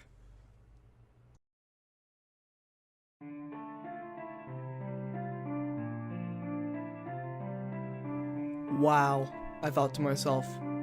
Kyle understood what Eteled was teaching him, but didn't even care to learn? He just disgusts me now that I heard that. Eteled clearly has the same thoughts that I have, based on what he said next. Oh, okay, so you understood, but you didn't even learn? Listen, Kyle, you may think I'm a murderer, okay, but do you really understand the pain that me's go through when they're deleted? And all this time, you still thought that deleting me's was an okay thing to do, and then you start talking about destroying the Wii, as if you want nothing more than for me to rot in hell. Is that what you want? Eteled yelled even louder, and Kyle didn't respond. But Eteled didn't respond to Kyle's silence. Instead, the environment in the Me channel just got darker, and Eteled's pupil started to expand to the point where his eyes were just massive black dots. The screen then cut to static, and after a couple seconds, the static cleared up to reveal a small room. The room was very poorly lit, with a small, dangling light bulb hanging from the ceiling. After about 30 seconds of silence between me and Kyle, I heard that unknown voice again. Did I? The voice said. I looked at Kyle. Do you know what that voice is? I asked. Kyle, being genuinely confused, said no. I have no idea. I've never heard that voice before. It's funny to figure out who I am. Just right now. The voice concluded. We heard mechanical sounding footsteps that seemed to get closer, and from the darkness came another me, but extremely disfigured. This thing was tall. It had the head of a me, and its eyes were also giant black dots. Its jaw was hanging from its head, and its teeth were so sharp to the point where it just looked like lines. The rest of its body was made of metal, as if it was a robot. Its hands were like claws, and its feet were also like claws. It had wires hanging all over its body, and there were sparks flying out of them and everything. Me. So, it's called the corrupted me, huh? Well, I hoped it would just disappear so I wouldn't have to look at it anymore. Finally, the screen cut to static, and then the screen cut back to Eteled in the me channel. The me channel has been darker than it ever has been before, and Eteled, this time he looked scared.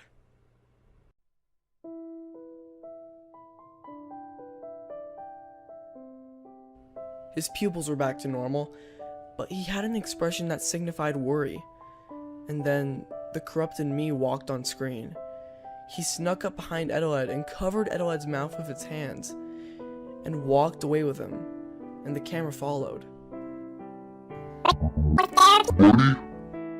The corrupted me exclaimed as Eteled was fighting for his life. He was kicking, he was trying to escape, but to no avail.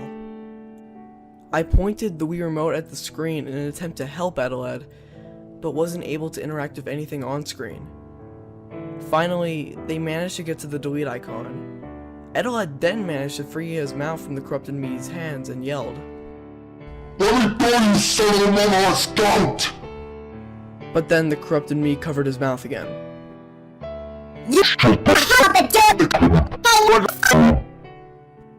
I hope you know that the pain you will experience You've ever endured.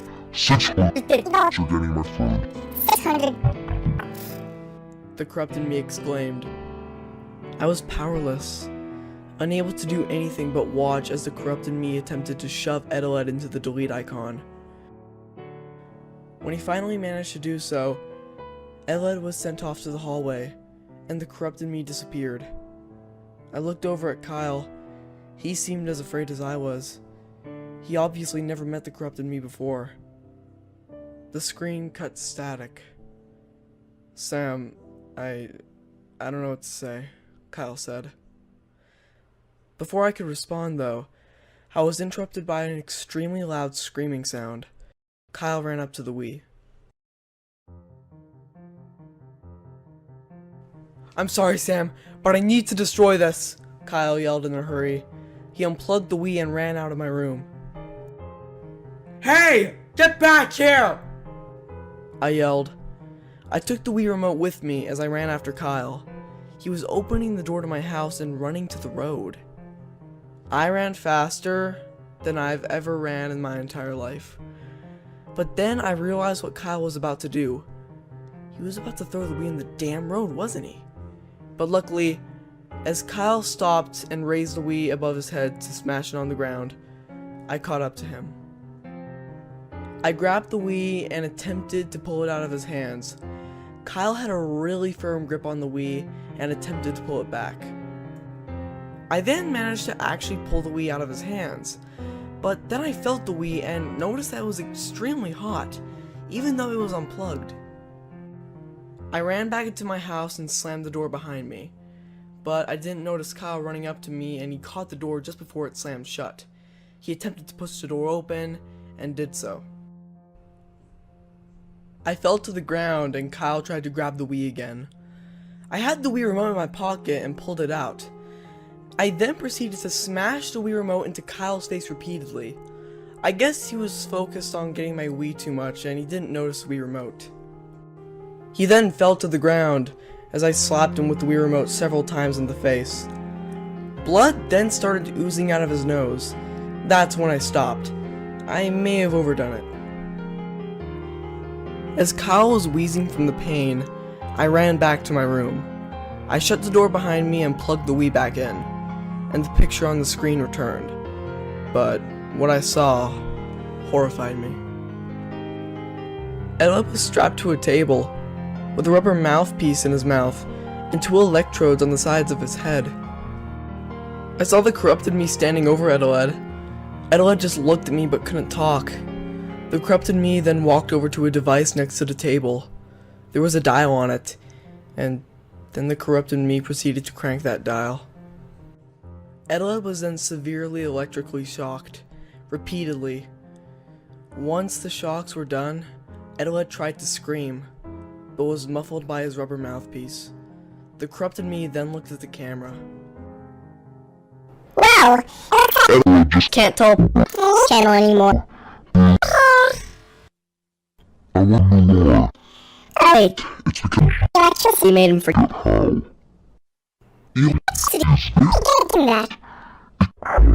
College. Now, hear him. yourself.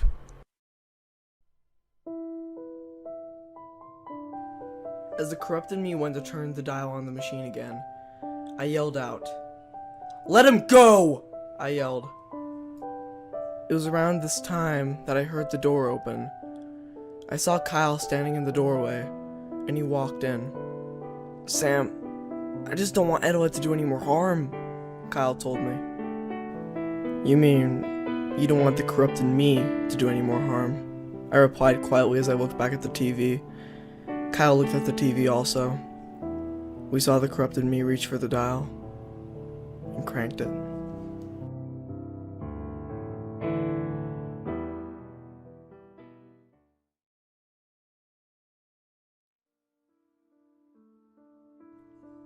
Me and Kyle just watched as Eteled kept on getting shocked by the corrupted me, still strapped to the table and not being able to speak because of the mouthpiece in his mouth. The corrupted me then looked at us. Well, I guess proceed over just one. more shock. The corrupted me this time cranked the dial to full, and Eteled was shocked badly. I just ran to the TV and turned it off when this happened. And Kyle and I were just speechless. "Sam, I honestly don't know what to do anymore," Kyle said. "I just don't want Eteled to do any more harm, that's all I want," Kyle continued. I looked up at Kyle. "Seriously? You're still focused on destroying the Wii? Even after we saw Eteled get tortured like that?" I yelled. "What the hell is wrong with you?" I yelled again. Kyle walked towards me. "Shut up and let me tell you something," Kyle demanded. "Eteled traumatized me, he really did. I remember every moment of each experience I had with him, and at no point in any of those memories was I calm," Kyle explained. "I was frightened. 99% of all the experiences I've had with that thing, I was frightened. I was scared. What would happen if I deleted him again? Would he be calm and just tell me to stop, or go swinging with his axe? I think he would swing his axe all over the damn place," Kyle explained further. I stopped him. "Well, it's your fault for deleting him in the first place, not his. You're causing him pain, and if anything, you're the one who's doing harm," I yelled. Kyle looked at the Wii, and then back at me. Kyle was silent. He walked over to my bed and sat down on it. Sam, there is a term called unnecessary evil, Kyle told me. It is a term that defines someone who does something evil that must be done in order to achieve a better outcome in a situation, Kyle explained.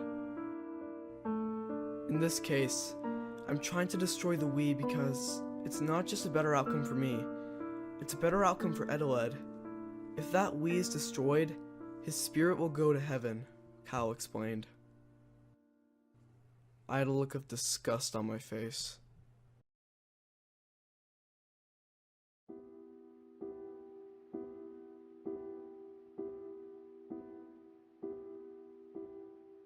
Do you really think I'm that stupid?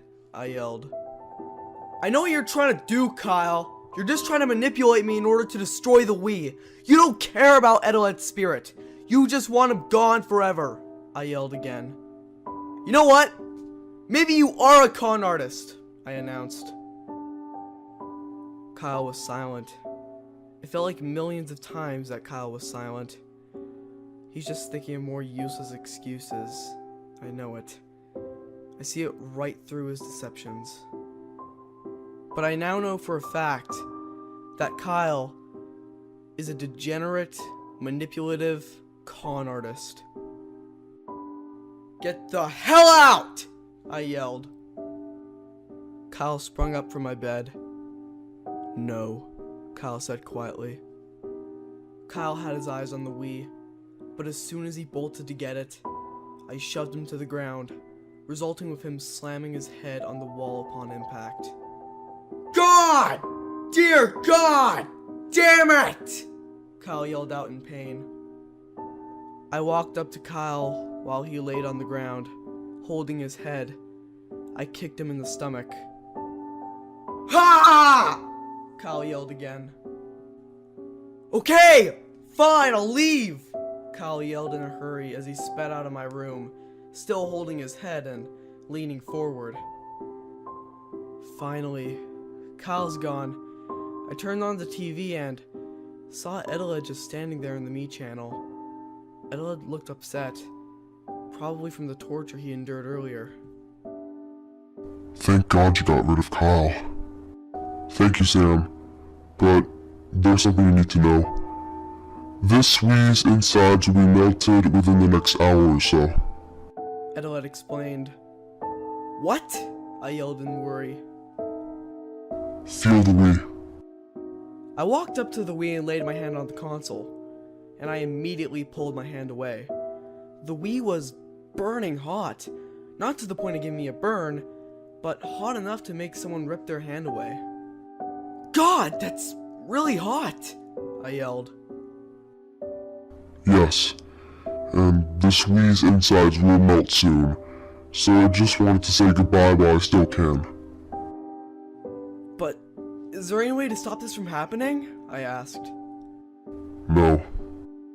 Soon you'll start to notice a lot of graphical and audio glitches. And then, the Wii will eventually become unusable until the insides completely melt. So, if you want to ask me any more questions before the Wii melts, go ahead while you still can. Well, I do have one question. Your name is Henry, right? I asked. Eteled looked up at me.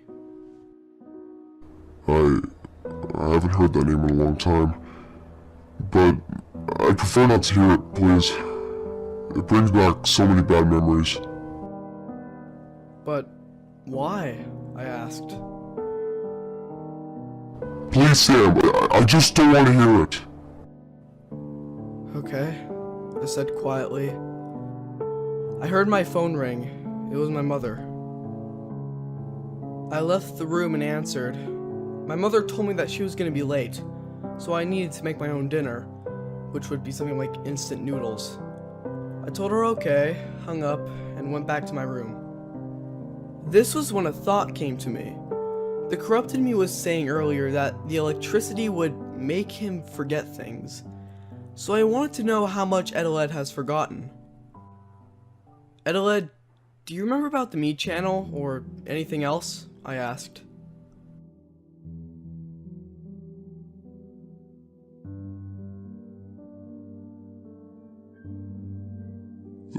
The Me channel, I don't remember much about the Me channel anymore.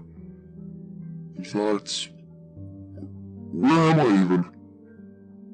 What else did you forget? I asked. Well, I know for a fact I forgot how to get back to the Me channel from that hallway place. But before I could respond, the screen went static. I realized that this must be the Wii's insides melting, and that it was getting close to its death. But then, I saw the corrupted me appear on screen. This made me jump, as what was on screen was a close-up of its head. What do you want? I asked frightfully. I want Henry, how? I want I want him to fall. fiery. You're sick, I quietly responded. You know, God. Good, I quietly stated. just be a little. The corrupted me exclaimed with excitement. Don't! I yelled. There was a pause. Why so angry, Zero? Because I gave him this. Therapy. It's not therapy. It's torture! I yelled out again. Just shut up. It's not torture. I don't give a damn what it is. It's torture! I yelled. If you insist, pay Henry a little visit. The corrupted me exclaimed one more time before the screen cut to static. The static was on screen for about 2 seconds until the screen changed back to where Eteled was, the me channel. But this time, with the corrupted me standing next to him.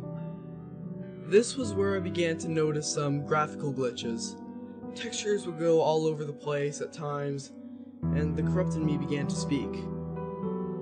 Hello, How are you?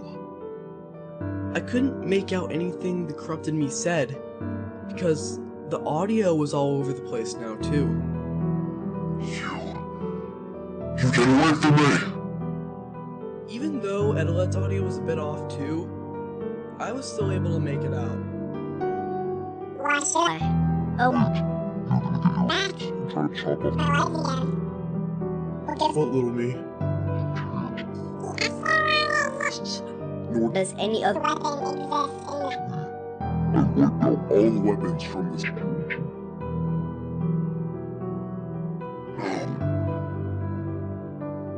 After Eteled said this, the environment around Eteled and the corrupted me began to brighten a bit, revealing the tiles of the me channel. There's no no point giving you any more. this week. There's really no point in doing it. Eteled looked up at the corrupted me. Burning hell. They were both just silent after that. I waited for a while, but they said nothing to each other. So, I picked up the Wii remote and pointed it to the TV. I saw the cursor appear on the screen, with terrible lag. I saw the Me channel icons appear on the sides of the screen, but with their textures severely messed up. I hovered the cursor over the corrupted me and clicked on it. A speech bubble appeared over it, with the words, "Corrupted me," but I noticed that the text was flickering a bit, and realized that when the text flickered, it would read, Austin.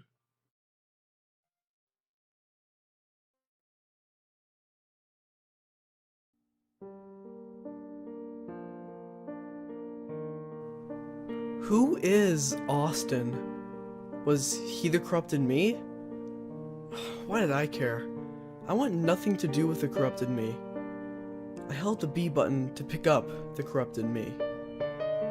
With terrible lag, I dragged him over to the delete icon. I let go, and then a text box appeared saying, "Deletion clears the voice, and destruction opens the gates." I didn't know what that meant, and the buttons at the bottom of the text box were hard to read, as their textures were all messed up. I decided to take a guess at which one was yes. I clicked on one button, and it appears I was right. After I deleted the corrupted me, Eteled turned towards the camera. Thank you. Eteled's voice was different this time. It was still sort of low-pitched, but it also felt a bit higher-pitched. It also felt less distorted. I sat on my bed and smiled, and saw that the screen began to become more pixelated. I then laid down and closed my eyes. I opened my eyes. How long was I asleep for? I was feeling a bit tired and wanted some rest. Besides, I've been through a lot the past couple of days. I looked at my phone and got a text from my mom. She said that she would be home in about 10 minutes. So I got up and looked at the Wii, and I was horrified with what I saw. I was looking at a Wii with many parts of it partially or completely melted. I now knew that at this point, the Wii was completely dead, as well as Eteled. I just sat down on my bed, thinking about what to do next. But then I looked at the TV, which was still on. What I saw on screen was a note. A note from Eteled. It read this. Dear Sam, if you're reading this, the Wii's now completely melted. My spirit no longer exists in it. But I'm writing this to tell you how grateful I am. For as far as I can remember, I was never treated with as much respect and kindness as you have. I was bullied, and I was punished. While my mother always loved me and my brother, she was always in a sad state. I never thought that I would be happy. Not even as a me. But after I met you, I felt some happiness. So thank you. Thank you so much. Thank you for making my last few days on this earth happier for me. Sure, I was shocked and put in pain, but what makes me happy is that you cared. You cared about me. You cared about my well-being. I never ever got that in the past. So, one last time, thank you, Sam. And farewell. Sincerely, Henry. After I read the note, I turned off the TV and looked out my window. I smiled, and I hope that in heaven, Eteled smiled back. I will never forget him. My name is Samantha, but I'm usually referred to as Sam. I'm not really into what other girls are into. While most girls are into stuff like shopping, clothes, makeup, and gossip, I'm more into skateboarding, technology, movies, and most of all, video games.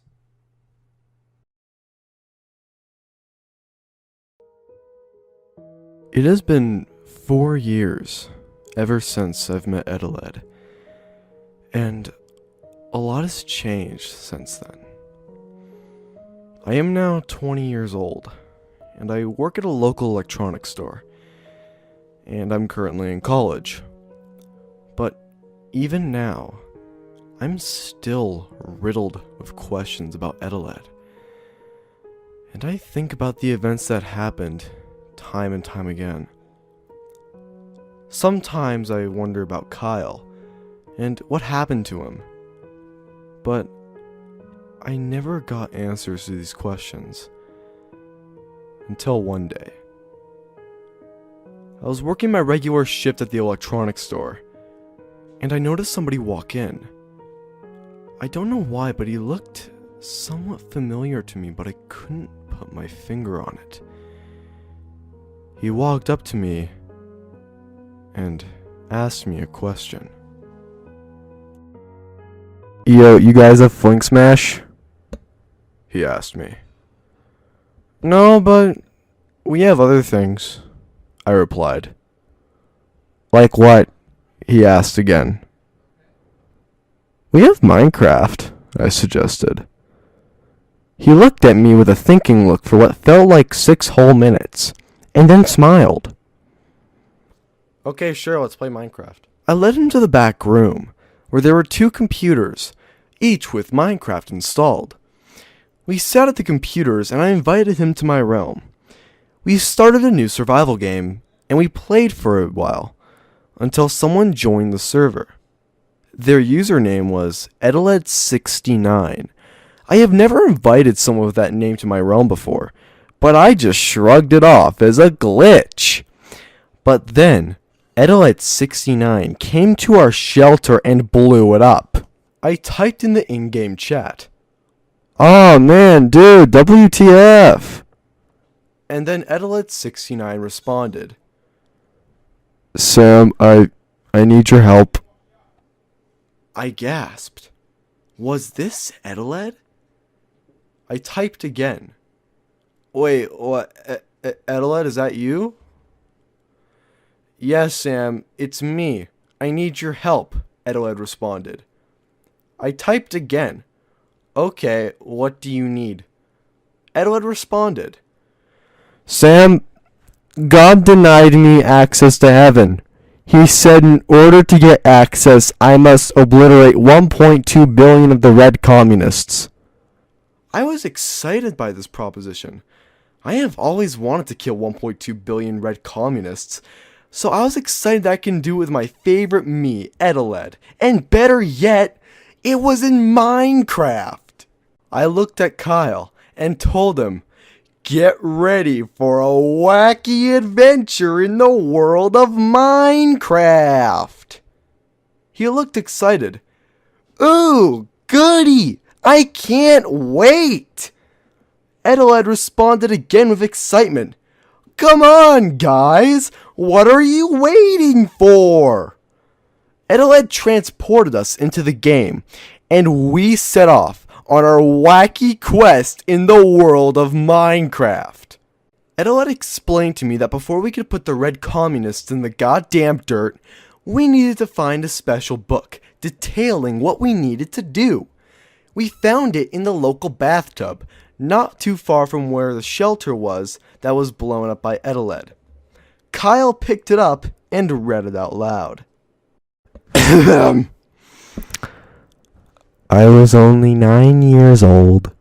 I loved Eteled so much. I had all the merchandise and movies. I prayed to Eteled every night before bed, thanking him for the life I've been given. Eteled is love, I say. Eteled is life. My dad hears me and calls me a freaking idiot. I know that he was just jealous of my devotion for Eteled. I called him a noob. He slaps me and sends me to go to sleep. I'm crying now, and my face hurts. I lay in bed, and it's really cold. Suddenly, a warmth moves towards me. It's Eteled. I'm so happy. He whispers into my ear, "We deleted you." He grabs me with his powerful me hands and puts me down in front of my TV. My body is ready. I gave my Wii remote to Eteled. We play tennis. I suck so much at the game, but I do it for Eteled. I can feel my arm tearing as I swing, and my eyes start to water. I swing harder. I want to win the game. Eteled roars a mighty roar as he wins the game of Wii Sports Tennis. My dad walks in. Eteled looks at him straight in the eyes and says, "It's all over now." Eteled leaves through my window. Eteled is love. Eteled is life. Kyle closed the book and looked up at me and Eteled. I think I know how all this works now, Kyle said enthusiastically. Kyle, Eteled, and I continued on our wacky adventure in the world of Minecraft, and we met tons of people along the way, and they helped Oh, and dude, they helped us a lot on our wacky adventure in the world of Minecraft. We met Mo and Ethan Bradbury, who helped us learn that you are not safe no matter what you do. We also met Herobrine, my idol. And last but not least, we met Sonic.exe, my favorite creepypasta. He's shown us that people will like any creepypasta regardless of the quality. As we continued on our wacky adventure in the world of Minecraft, we wiped out the red communists one by one. We caught them looking at slightly inappropriate images of Eteled, and he chopped their heads off with his wooden axe. Kyle also decided to play Wii Sports with the red communists as a way to distract them so Eteled could kill them easier. And eventually, we arrived at the leader's hideout. We killed so many red communists. It was so quirky and cool. The leader got mad at us and revealed his identity as Kenny McCormick from the animated sitcom Family Guy, created by Matt Groening. Eteled's teeth grinded. He charged at Kenny, but was knocked back with Kenny's enchanted sharpness 5 netherite diamond sword. Eteled turned to me and Kyle and spoke. Guys, Kenny has a netherite diamond sword. There is only one thing for me to do. Eteled turned towards Kenny and made a T-pose. His body emitted a hugely bright light, and when my vision finally adjusted, Eteled had turned himself into a pickle. "I'm Pickle Rick!" Eteled shouted. Eteled flew up into the air and summoned bombs above Kenny, and they exploded, and Kenny hyper-realistically died. Kyle gasped. "Oh my god! They killed Kenny! You bastards!" And everything went black. And I woke up in the back room of Kyle. The electronics store had for some reason turned itself into a Wendy's. Kyle and I said our farewells and parted ways.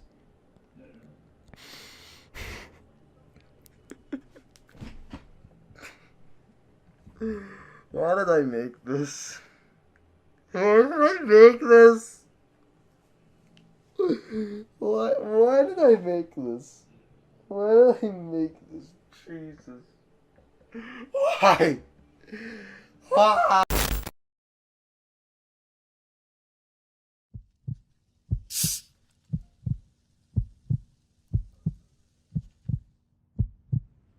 So, you thought this was the end, didn't you? You thought all of this would turn out to be a happy ever after. Did you really think you tied all of the loose ends to this story? The scattered pieces were all placed back together, and the history of this tale was restored? Oh, but did you forget something? There's one last piece to this puzzle that all of you missed, wasn't there? Something, or someone, was left behind. Someone didn't get to feel their cleansing. They never had a hand reached out to them to see if they could finally be understood. And they suffered, all thanks to the one you considered a lost soul. And yet, you never understood the other side of the story. Have you taken a guess yet on who that person is? Because you left one specific person to fade in the dust, and that person is me.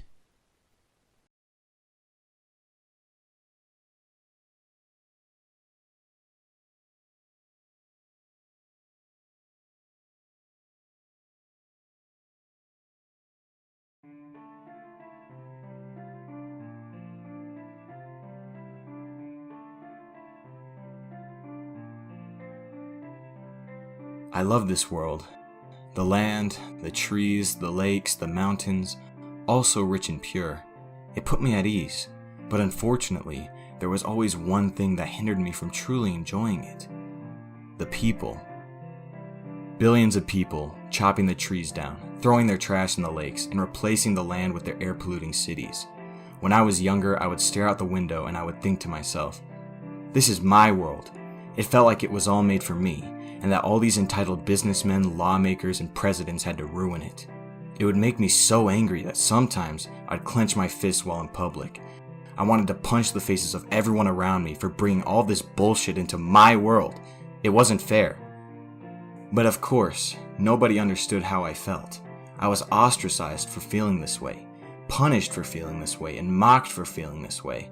I never had a single friend in my life. I remember in 4th grade, I was yelled at by the teacher to get out of her classroom. I can't remember what it was I did to piss her off, but that wasn't important to me. What was important to me was the fact that she said her classroom, but in actuality, it was her classroom on my land, so I stood up from my desk and shouted, "It's your classroom on my land because this is my world." The entire class laughed, and the teacher gave me an angry look. I stormed out of the classroom. That wasn't the only thing though. I got into fistfights, shouting matches, and much more. My parents sent me from therapist to therapist, all of which were trying to change the way I thought about this world. I was constantly labeled as a sociopath, and I was alienated socially. I was so pissed off. I just wished every other human would just drop dead so I could live peacefully. However, there was one thing the other people made that I can say I was somewhat thankful for. Video games.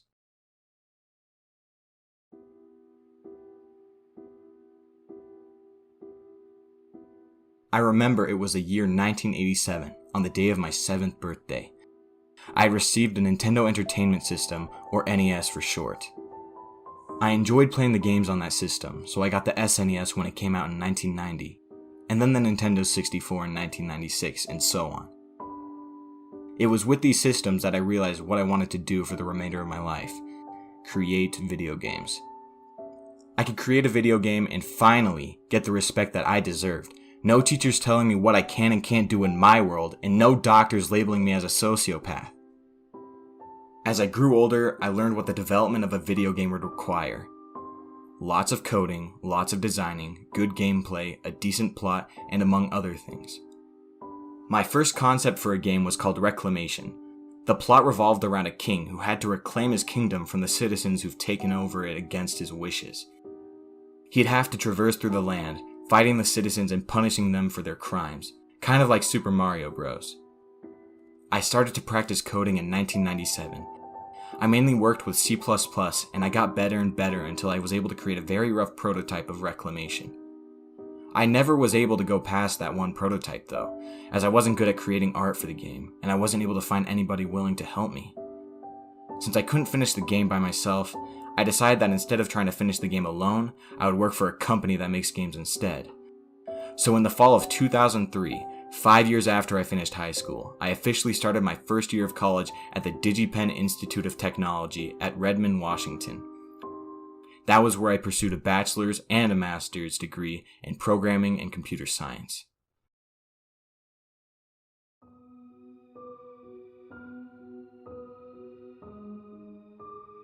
Anyways, I had always been a grade A student. School had always been easy for me, and it became the same case with college. It resulted me in having a lot of free time.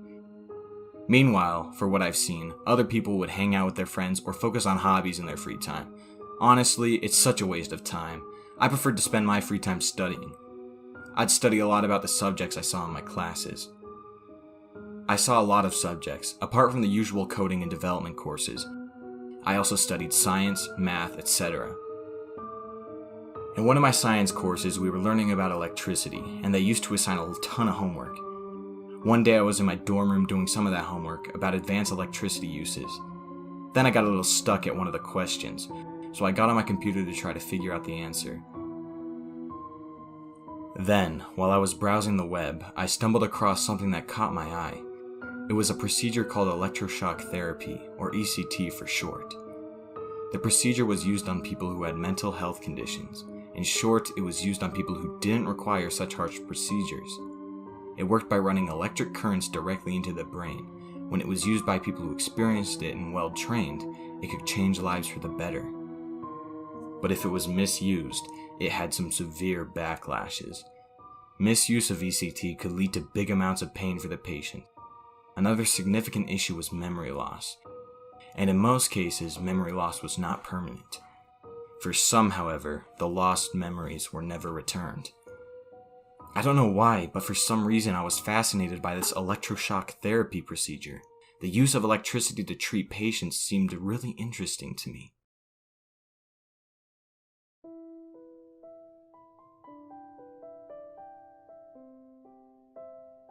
Some years had passed, and closer to the end of a semester, one of my computer science teachers mentioned that local internships were opening up. Internships in game development, software development, etc. After class, my teacher called me in, and he recommended me to apply for an internship at Nintendo because their offices were near the university. He told me that he could give me a letter of recommendation since I was one of the best students in the class. After some heavy consideration between Nintendo and other choices, I remembered all the good times I had with Nintendo products when I was younger, and it inspired me to choose to apply at Nintendo. I knew that Nintendo was working on the Revolution console, the one that was going to be renamed to Nintendo Wii later that year. I submitted my application a couple of days before the deadline and waited. Some weeks after that, I got a call for an interview. I tried my best to seem like a good person in the interview. Luckily for me, at the end of the interview, I was given the job right on the spot. I was surprisingly very happy that I got the internship. I was going to work for the company that created my childhood, the company that helped me see that humanity was maybe not as bad as I thought it was.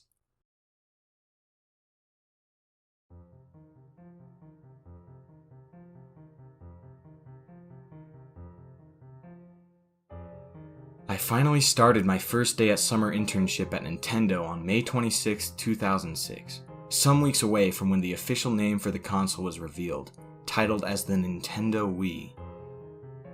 The campus was divided into many departments: game development, OS, hardware, etc. I wanted to work on game development, but I was assigned to the software development department, which was a crew that was working on the main OS of the Wii. I didn't mind it honestly, although I hoped I could be reassigned at the game development department sooner or later. I was given a warm welcome by the employees. They showed a lot of enthusiasm towards me, the new employee. I didn't like the attention honestly, but I tried to hide it and showed a bright personality like I usually do. My team was working on the OS of the Wii, mainly the Wii menu and settings menu, since a quantity of main features of the Wii was already done at the time. Honestly, my work wasn't challenging. I felt like they were assigning me the easy task since I was just the intern. But that was only for the first few weeks. When I showed my abilities that I could get my work done quickly with quality, I was starting to be assigned more of the complex work. The manager of my department was named Todd. He quickly became fond of me, since I showed a lot of enthusiasm and devotion to my work. My coworkers always told me that he referred to me as the greatest intern he has had, or something like that. But I thought that was creepy, honestly. Although everything seemed to have been all butterflies and rainbows while I was working, I always somehow had that feeling that someone or something was watching me from afar. But I didn't know what or who.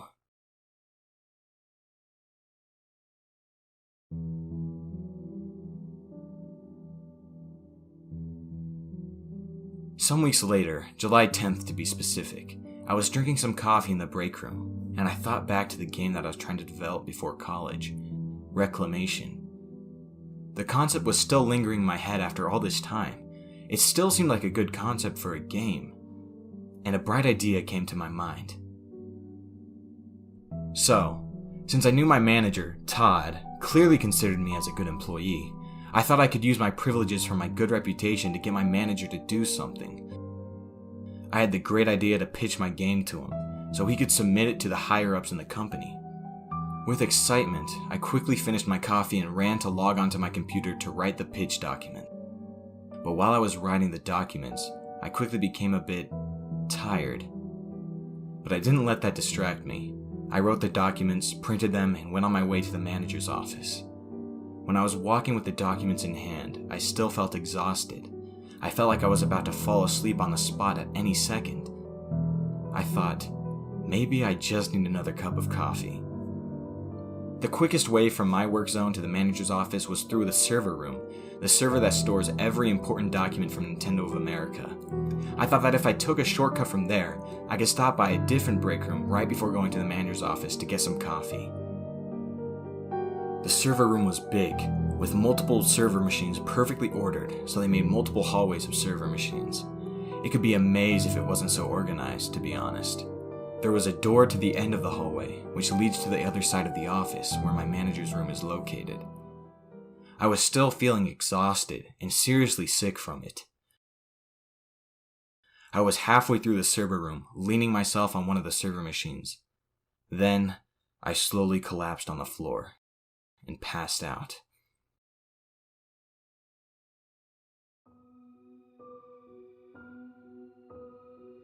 Then I woke up. How long was I out for? But what I knew was I was extremely uncomfortable. Then, I noticed I was tied to a chair with my mouth covered and my arms tied behind the chair. I was still in the server room, but the lights were off. I could just barely see it was a server room as the lights from the server machines were still on. And then, out of the darkness, I saw a shadowy figure. This figure was holding an axe. It approached me and said, "So you're finally awake, huh?" I didn't recognize this voice, but I didn't have time to think about it, since the shadow showed himself right after. When I could finally make out who it was, I didn't recognize him either. "Greetings, Austin. My name is Henry," he said. This guy was dressed mostly in black. He had gloves on and he had noticeable messy hair. The bastard looked like he didn't take care of his appearance at all. I tried to scream out for help, but my voice didn't come out of my mouth. I was scared shitless, and besides, I had my mouth covered. "Anyways, let's get right to business." As he said that, he swung his fire axe. I closed my eyes for the impact, but he went right for my legs. I suddenly felt an indescribable amount of pain, itching down to my legs. My voice went dry. I couldn't scream from my pain. I finally opened my eyes and looked up at Henry. The bastard was looking down at me with a smug face. "You see, Austin, you went up the ranks so fast. It was unbelievable, really," he said. "I've been in this company for far longer than you, working hard, in hopes that I could be praised for my hard work around here," he continued. I couldn't understand what he was saying. I was in too much pain to want to pay attention to him.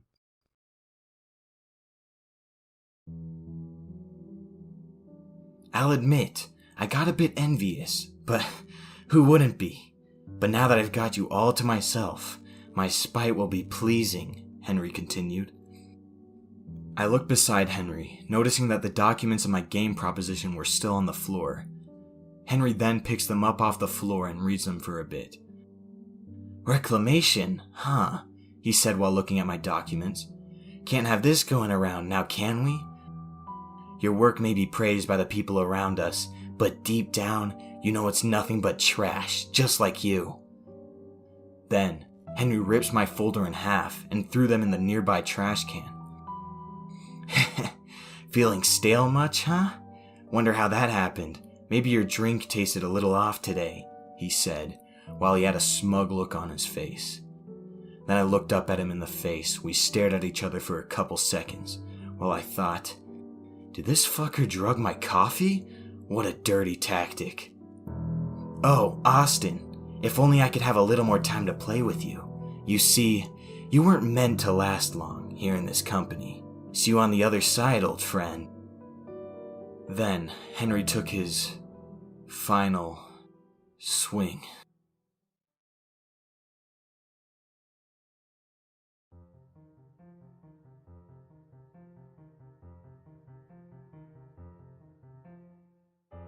Then, I woke up. I found myself in a void.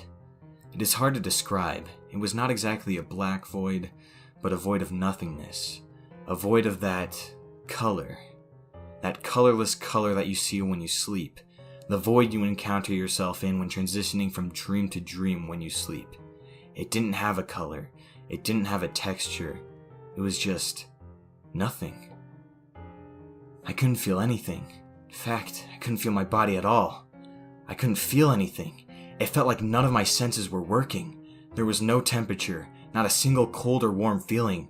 I didn't feel anything at all. Am I dead? I couldn't remember what had happened to me, but after some minutes I finally remembered. That bastard! I tried to scream, but I didn't have a voice. Right after I remembered it, voices started to come from every direction. Thousands of voices overwhelming my mind. The voices were all repeating the same sentence. You are not done yet. They were saying that sentence in a weird language, one that I didn't recognize, but I understood. The voices were overwhelming my head. It felt like my head was about to explode. When it finally reached its climax, I screamed, then woke up again. My eyes only saw brightness for a second, but when my vision finally adjusted, I found myself in my assigned working computer, and I recognized it by my desktop background. I was standing in the Windows taskbar, where I saw some of my taskbar shortcuts, Internet Explorer, my programming software, the File Explorer, etc. I remembered again what had happened to me and sat down from the shock. I was sitting down thinking for a few minutes, remembering the horrible things that Henry did to me. But suddenly, out of the corner of my eye, I saw my hand? I stood up and got a good look at my body. My whole body was sort of transparent.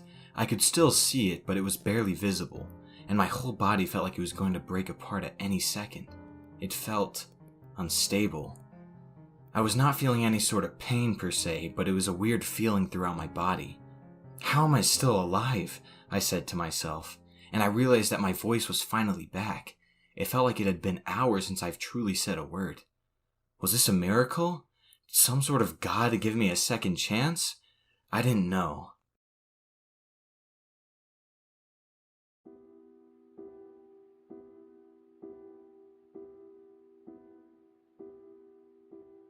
Then, I remembered the voices, in that void. I'm not done yet. What could this mean? Then, I remembered Henry's face. His smug, fucking face. His facade, looking down at me. He ruined me. He ruined my world. I was livid. There was no way I could go back in time and save myself. There isn't any way I can fix all of this. And it was all because of him. I was so mad. I wanted to throw something, but I couldn't. Everything I had worked up to, everything I had achieved, everything I had, it was all gone. All fucking gone. The bastard had taken everything away from me, and now I have nothing, no one. Ah! I'd scream out. I couldn't hold in my frustrations any longer. I started banging on the ground with all I had. I couldn't punch or throw anything, so it's all I could do to let out this feeling to hit something. I'd continue to let out these enraged screams. I could feel tears of anger slowly make their way to the corner of my eyes. You had to take everything away from me. Why did you have to ruin everything for me? I'd scream out at nothing. No one could hear me. No one ever would again. I'd feel the tears start to run down, but I was too angered to put any focus into it. I'd continue to bang at the ground for a few minutes, the tear fully flowing down and now hitting the floor, as my screaming of anger had just turned into a sob of helplessness. All my anger was just overflowing with sadness. I just wanted to feel alive again. But I know that's never going to happen. I'm just going to be stuck here, forever, alone.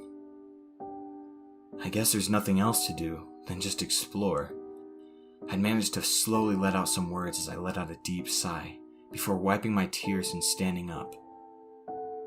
Then I thought, if I can't do anything to fix the past, I'll make my future better instead. But what future? I'm stuck in a damn computer, I thought. But first, before I figure it out, I gotta do something about my body. It doesn't feel right, I thought. I sat down on the floor again and started thinking for a couple of minutes. I am a ghost, right? A ghost that is possessing this computer, right? I thought. Then if I am a ghost, I can possess stuff, right? I I continued. Then that led to a great idea. I made my way to the File Explorer icon and clicked on it. Then, the window opened up before me. As if I was using a touchscreen, I could move it around with my hands. Then, I started looking through my files in search of the one I was looking for.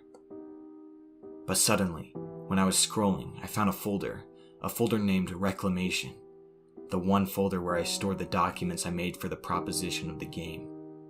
I stared at it for a minute and thought, it really would have been a great game, huh? Then I reluctantly moved the folder to the recycling bin. I didn't want Henry or anyone to steal the idea. If I wasn't going to have it, no one would.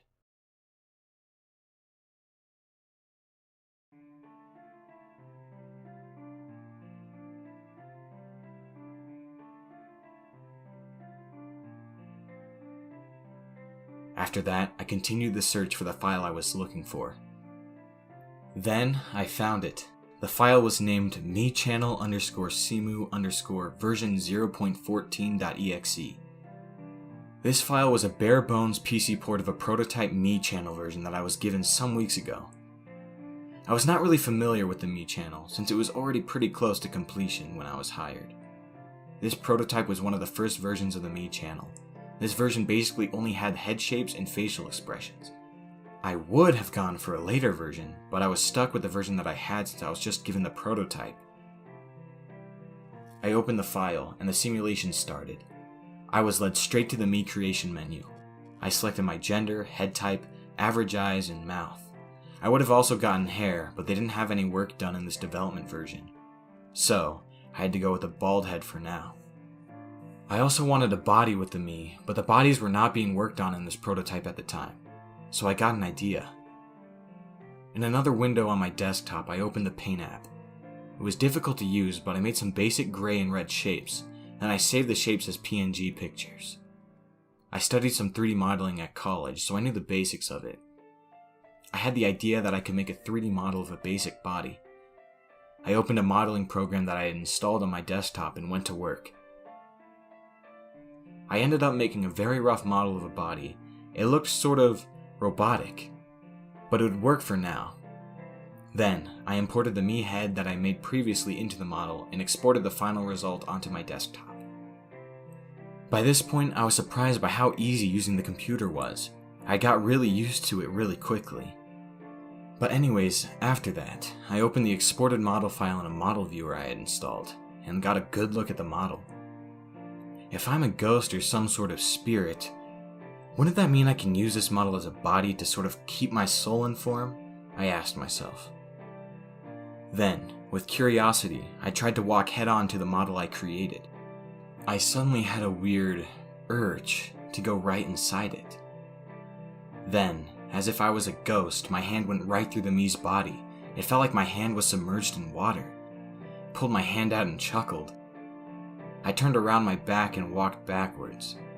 My body phased right inside the Me, and for a moment, it felt like I was completely submerged in water. I was inside the Me. I couldn't move for a few seconds, but then, I could. My body felt brand new.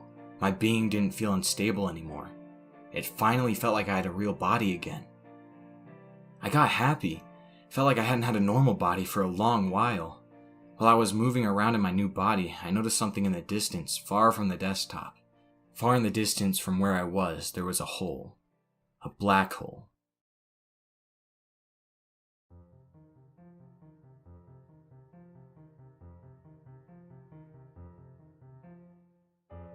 I didn't recognize it as being a part of my desktop or my wallpaper. I walked there to check it out. This hole was just about the perfect size where I could go completely in. Then, I poked my head through it. What I saw there was kind of unbelievable. It's hard to describe, but it was close to an infinite hallway, laying a totally reflective floor, with walls that were filled with multiple holes, signs hanging right above them. These signs said the names to what I would assume the holes led to.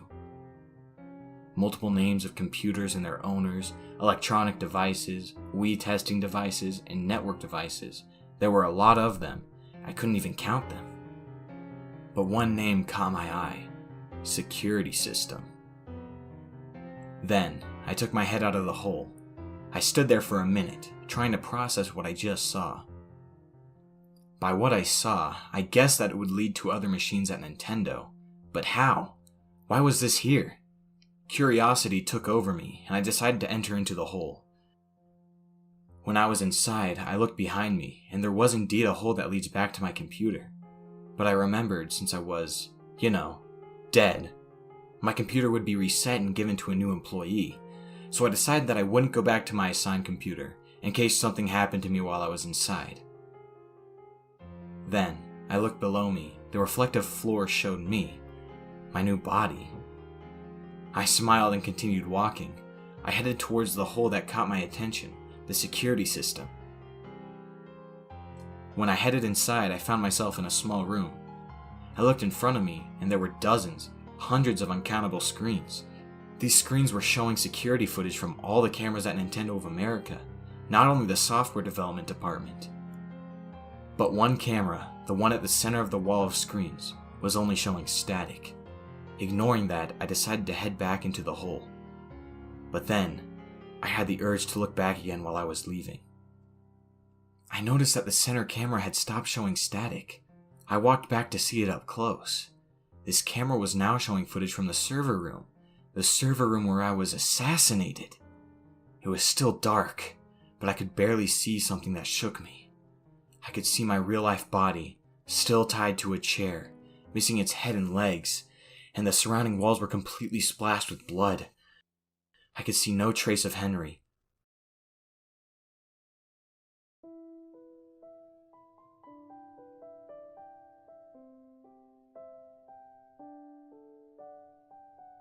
I turned around. I wanted to vomit, but I couldn't, most likely because I was not human anymore.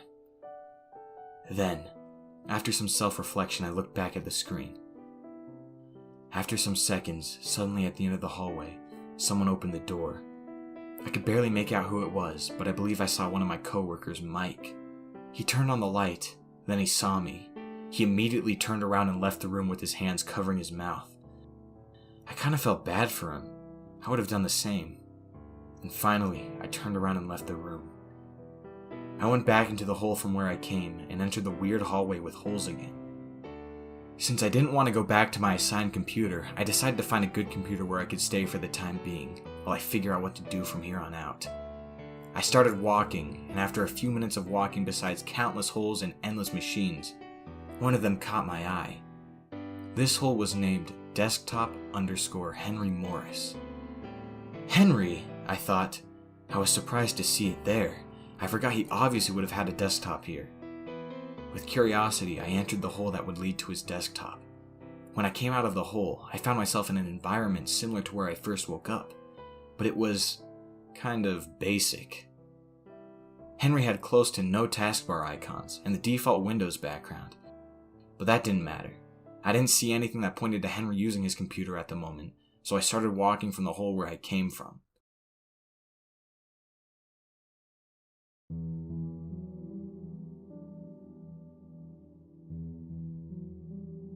I found the File Explorer shortcut and proceeded to open it. The first thing that came to mind when doing that was to look for reclamation. I thought there might have been a chance that he successfully stole a concept for some reason, but I luckily didn't find anything. I sighed in relief. But then, after that, I had a bright idea. What if I can mess with his work? I started looking for the most recent documents. I couldn't find anything too weird, but I proceeded to erase the 3 most recent ones. After they got erased, I chuckled. He wanted to ruin the future I was so close to achieving. And for what? Himself? How fucking selfish. I'm gonna make him get a taste of his own medicine and ruin him. I continued looking around his documents and deleting things, but I tried to not make it too obvious. After some minutes of doing that, I decided it would be enough for today and left. I walked back to where the hole was and thought, if this hole is on the desktop, does it mean that this area is off screen? I figured out that this area would not be visible for the user using the computer, so it would be relatively safe to stay here.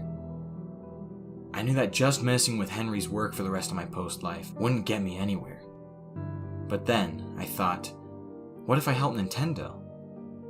I was never the type to like the idea of helping people, but if I was going to be stuck at Nintendo forever, I might as well do something good with my afterlife. And so it was. For a few weeks I went around many machines, fixing errors, fixing development glitches, adding content. If anything with the Wii was wrong, I would fix it. I saw in some reports by the district manager, Todd, that some people were talking about a mysterious ghost that was helping with development, and they called me the helping vessel. I found it kind of funny that they thought of me as an urban legend. But right when I was reading that report, I thought, wait, I was assassinated at Nintendo. I had forgotten to ever check up on what had happened to my last body. Since I was already at Todd's computer, I might as well figure out while I was there. I started looking at the reports that were made some dates after I died, but I could not find anything. The only report that I could find was one that said I had quit. I was surprised. Why? Why would they lie about this? About me? Then it struck me. The Nintendo Wii, Nintendo's biggest console to date, was just a few weeks away from release. If, for some reason, word got out that someone was assassinated inside their headquarters, it would start a controversy. Then, the launch of the console would be nothing but a joke. It made so much sense, but still, I was surprised. I was surprised that they would do such a move. Then, I continued browsing through the reports made by the manager, and then, one caught my eye. This report was dated somewhere before I got hired. In short, this report said, "Our team has found a set of mysterious, creepy rooms hidden within the files of the Mii channel. We are too late in production of the Wii to remove it, but we are trying our best to find the culprits of this atrocious edition.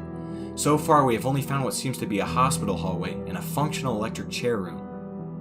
Again, we are sorry for any inconveniences, boss. Signed, Todd." Weird, I thought. Why would someone add something like that? I concluded. After that, I left Todd's computer and continued with my journey to help the Wii's launch. Until one day, the day before the Wii's launch, I was in the security camera room, looking around the workspace. I liked looking back at the headquarters sometimes because I sort of missed being human. Who would have thought I would miss being human, something that I hated so much? When looking at the cameras, I thought, how did Henry turn off the cameras?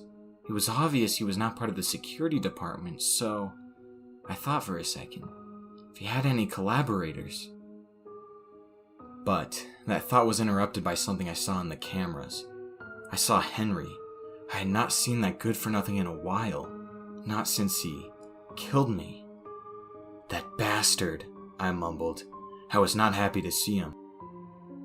But then, I saw him take one Wii from one of the Wii piles that we had ready to ship. Then he entered one of the back rooms with it. This intrigued me with curiosity, however, as I wondered exactly what he was planning on doing. My interest got the better of me, and it was for the worst. I decided to then make my way towards the hole where I came from. Then I looked for the specific Wii Henry was using, and entered inside. I figured that at first, Henry was planning on playing around with the console to experiment with the code. I wasn't, however, going to let that slide. A taste of karma would be perfect to serve him, but the timing of this will have to be perfect. Wouldn't it be fun to mess around and spy him for all the things that he's done to me? I'd personally say it's justified. I could notice from first glance Henry, who finished setting up the console and was apparently drinking out of a bottle of beer during the process. Was he an alcoholic? Knew that son of a bitch couldn't have any redeeming qualities to him. As I was examining his actions, I realized that it would be blatantly obvious that I was watching the scene, and it would have been a stupid decision if I decided to move right to the screen, so I stayed back. However, something was off.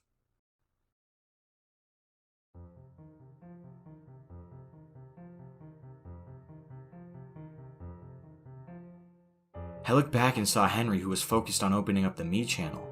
He pressed on the selection to create a new Mii avatar. He gave the selected Mii the male gender role, and seemingly disturbing-like features from then on out, although they reminded me of my own body. The Mii was hairless and bald, its eyes completely widened and enlarged, a cartoon-like grin and a small nose. Afterwards, the process of the me's appearance was done. Then Henry typed in a name. Eteled. I could feel myself raising an eyebrow at this, almost literally, but I couldn't do much. Wasn't that delete backwards? Quite an odd choice if I say so myself, and it honestly weirded me out. I had a really off-putting feeling, and I thought that this was enough. I should probably get out of here before he notices me. I was midway through the process of getting out of there until I heard something. I've always wanted to be a me. That was coming from Henry? What the hell was he talking about? Is he that drunk? I wanted to see if he was going to do something stupid, so I stayed for a couple more seconds. But then, he looked at his right and stood up. I finally decided that it was enough and left. While I was halfway back into the hole from where I came from, I suddenly got electrocuted. I felt the electricity go completely through my body. It felt like my whole body was on fire. I felt myself moving and shaking in pain, and that went on for a couple of seconds. It all felt like my soul was leaving my body. But, while I was being severely electrocuted, something entered my non-existent ears. I heard Henry screaming. Then, the shock finally stopped. I fell on the floor and felt very tired. But only one thought came to my mind. Was he also being electrocuted? Then, finally, I passed out.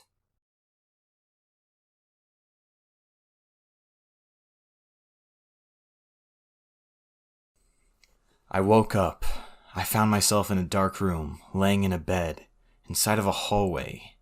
A hospital hallway.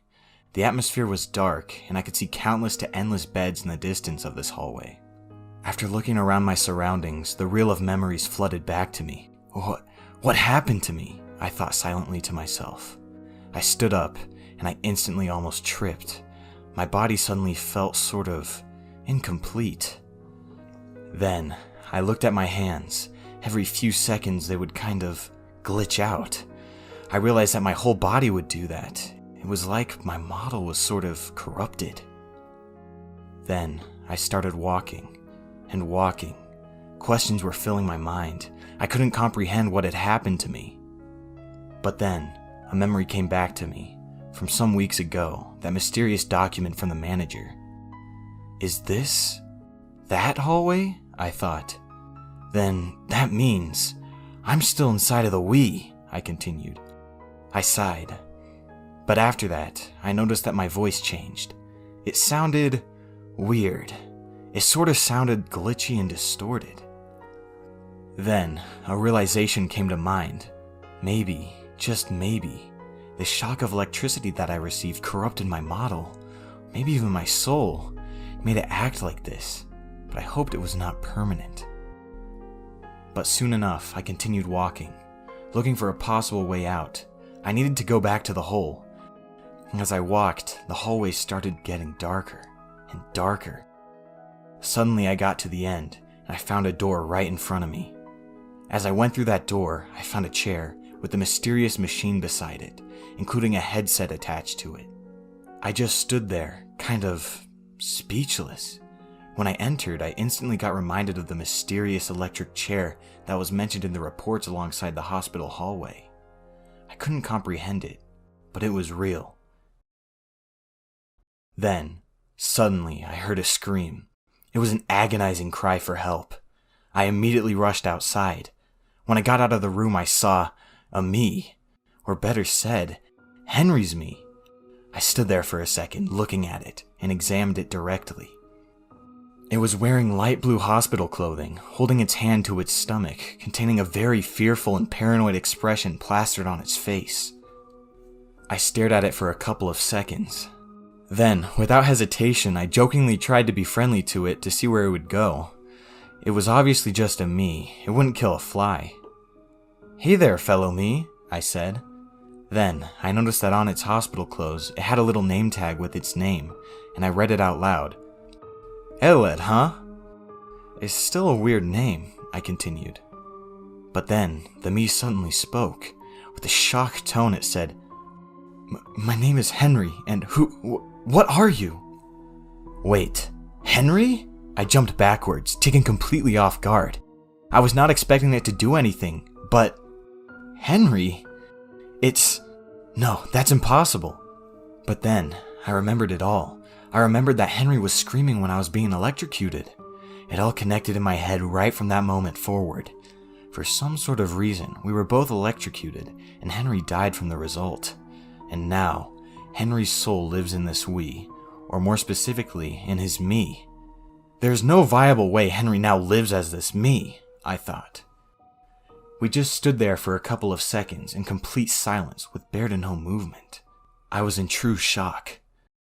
But then, I snapped back. I remembered what he did to me, and I started to slowly walk to him. And while I moved forward towards him, I started to speak. Well, look who we've got backed into a corner here. How's it going, old friend? What have you been up to? I myself have been having a nice time around here and adapting. Wonder why? Oh, maybe it's because you're the reason why I'm dead. Henry stood there, eyes widened while shifting back towards the wall as he responded weakly. Austin? How the hell did you end up here? You're supposed to be dead. You're supposed to be gotten rid of. I killed you!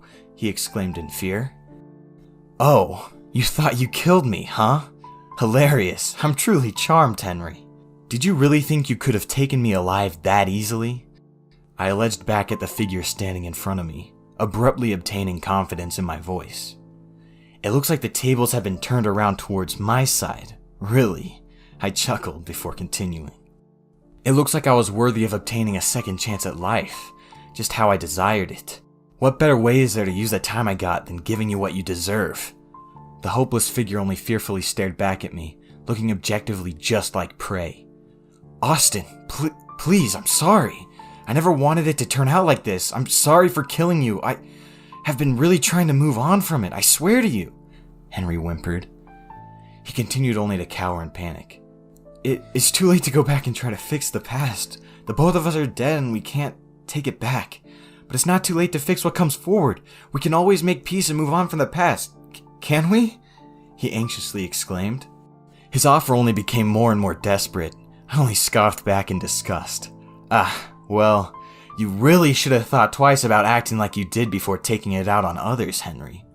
I worked too hard for this company, and it's all thanks to you that I've lost everything I've worked up for. We're stuck here, and there's nothing you can do about it. You wanted to take everything from me, didn't you? I could feel my adrenaline rushing, my temper taking over. It would only be so long before I snapped. I couldn't wait another second. I rushed towards him forcefully and punched him directly in the face. Henry's body was shoved backwards away from the force of the hit. Henry placed one of his hands towards the spot of the hit and held it, before locking eyes with mine. He growled back at me, finally cracking. You want vengeance, don't you, Austin? Very well. Henry then charged at me and tried to tackle me, but was abruptly stopped from my swift movements. Before he could pin me down, I slammed my fist right towards his face once more, hitting him, before he collapsed onto the floor.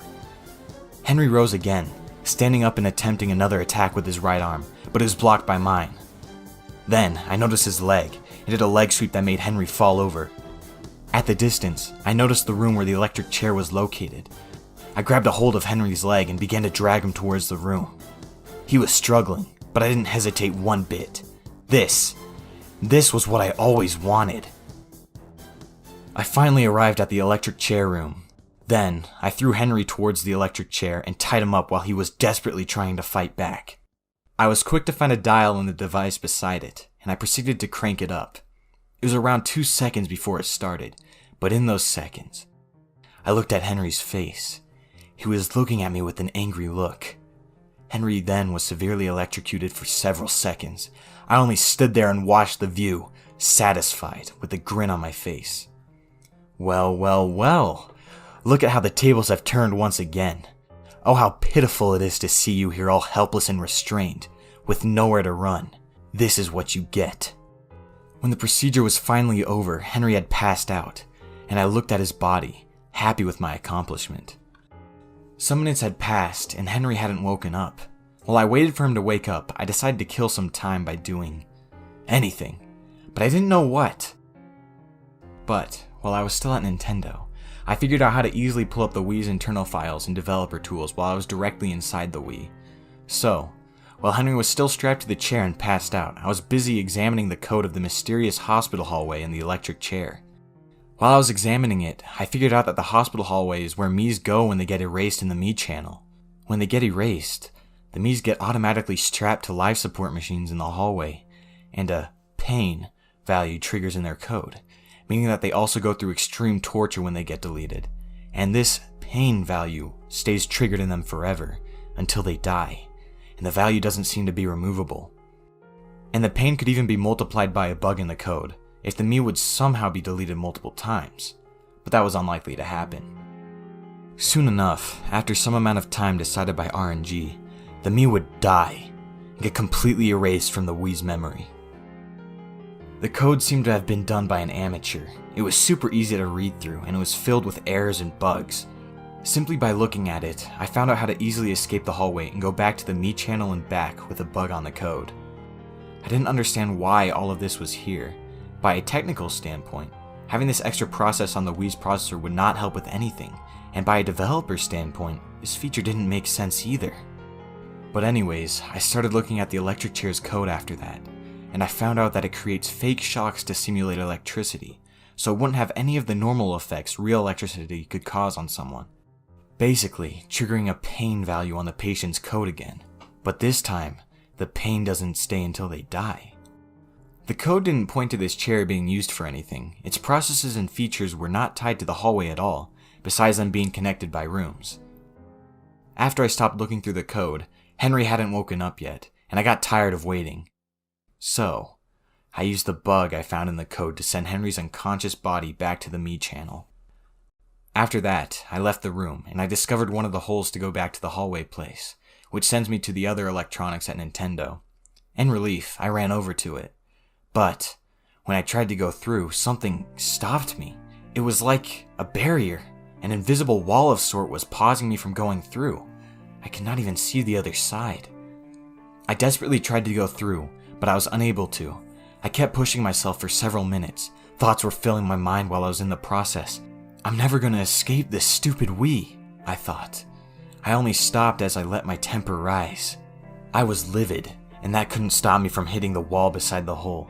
I couldn't stand it any longer. I pointed the blame towards this abominable world for trapping me inside this damn Wii, and for everything. I swore one thing though. Henry's going to regret it for what he's done to me, and he won't get away from me this time. I immediately rushed back to the Mii channel, and I saw Henry standing there, awake and deep in thought. I remembered what I saw in the code of the hallway, that the Miis would go through extreme pain when deleted, and that gave me a great idea. I sneaked up on him and I took him down to the ground. I grabbed a hold of his leg unexpectedly, and I started dragging him to the delete icon on the Mii channel. We finally got to the delete button, and I forced Henry inside of it, but before I finished, Henry whimpered in defeat. "You heartless bastard." After the deed was done, I felt not quite satisfied with my achievement, so I decided I could play with Henry for just a bit longer. I went back to the hallway and found Henry standing there, with his back facing towards me. I headed towards him, only with taunting intentions. "What's the matter, little me? You're not a fan of getting deleted?" I teased, smugly looking at him. Henry suddenly shifted his body direction and faced me, but didn't speak a word. "Ah, what's wrong, Henry? Are you scared of me? I wouldn't have expected you to back down this easily. You were so ruthless back there. What happened to your confidence, huh? You know all of this is your fault," I continued, smirking to myself in delight. From what I least expected, Henry talked back.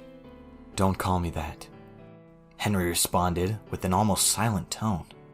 "Now, what was that? I need you to speak louder." I raised an eyebrow, but only went on, taking charge of the conversation. Henry's pupils expanded, to the point of almost completely covering his eyes. Before I could think of it, Henry pulled an axe out of nowhere and shouted, "Don't call me Henry!" Immediately after crying out, Henry rushed after me, about to swing his axe. He quickly got near me and swung his weapon with force, but I surprisingly caught the blade with my hands.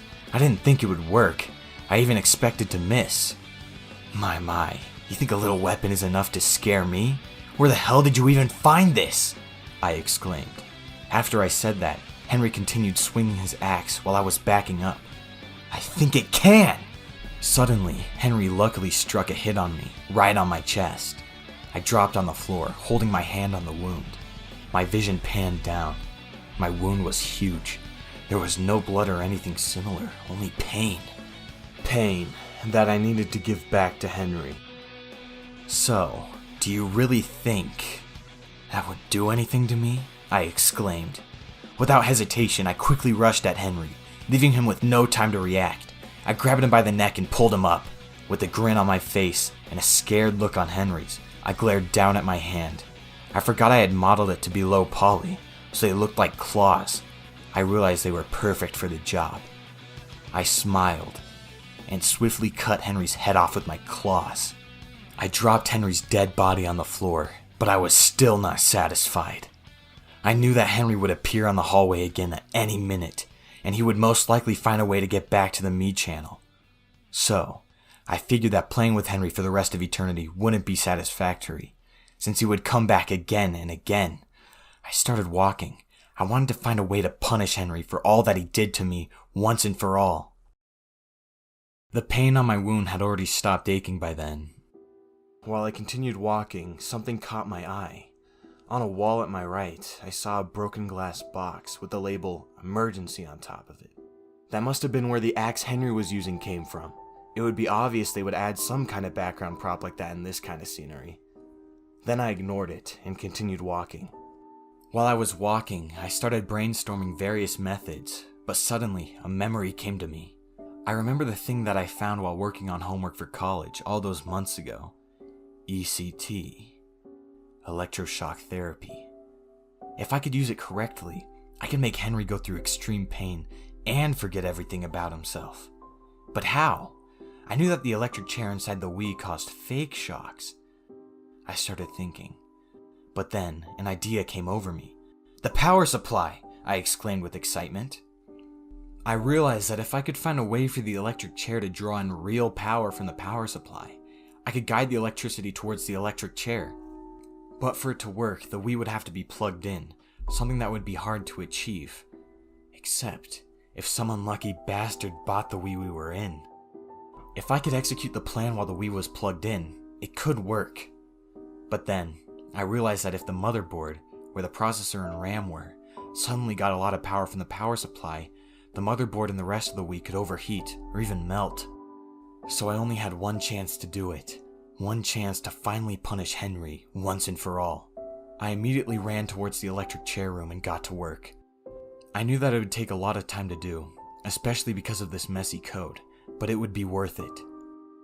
Then, I started modifying the code of the electric chair. I was modifying it so it would draw energy directly from the power supply. It was difficult because the code of the chair was really messy, but the progress I got so far was excellent. I thought the plan would be executed perfectly. Until, a couple of days later, I felt the Wii power turn on. "Somebody already bought the Wii?" I exclaimed. But it was barely 10 days after the supposed launch date of the console. Was the Wii that popular for it to sell that quick? I questioned to myself. I rushed to the Me channel. I saw Henry standing there, looking at the screen, acting just like a me. And on the other side of the screen, I saw a kid, a little kid. And this kid was looking at Henry with a frightened expression. Ah, perfect. An innocent kid now has to experience Henry's bullshit, I thought to myself, with a hint of concern. As much as I despised all of humanity, I always had a soft spot for kids. I knew that they were purely impeachable and naive. They never meant any harm.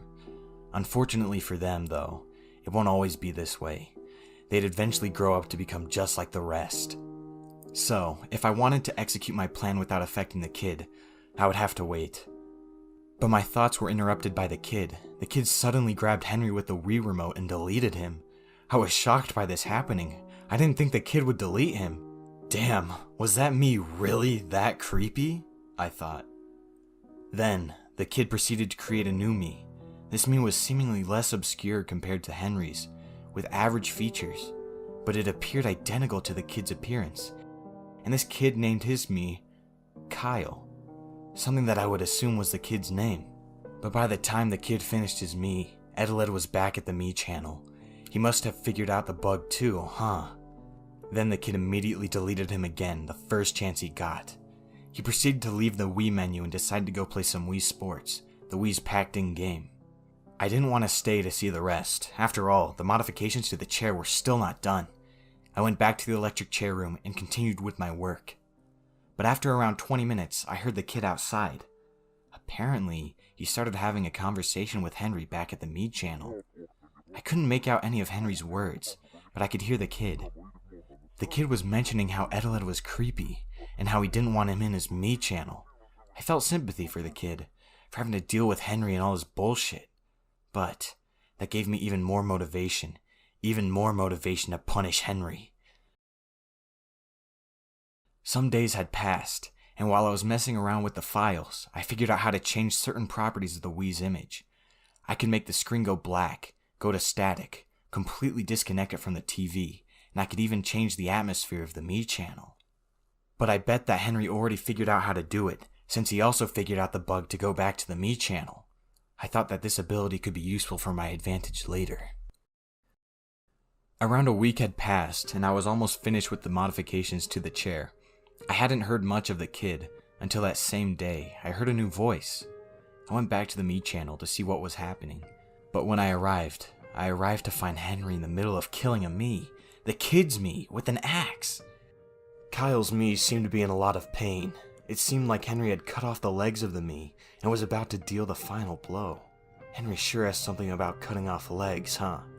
I looked at the screen and I saw the kid, and another one, I would assume to be his friend. I wanted to stop Henry, but I was too late. He then proceeded to cut off the me's head with the axe. After a couple of seconds, the Wii got unplugged, and I went back to the electric chair room, defeated. I felt guilty that I couldn't stop Henry.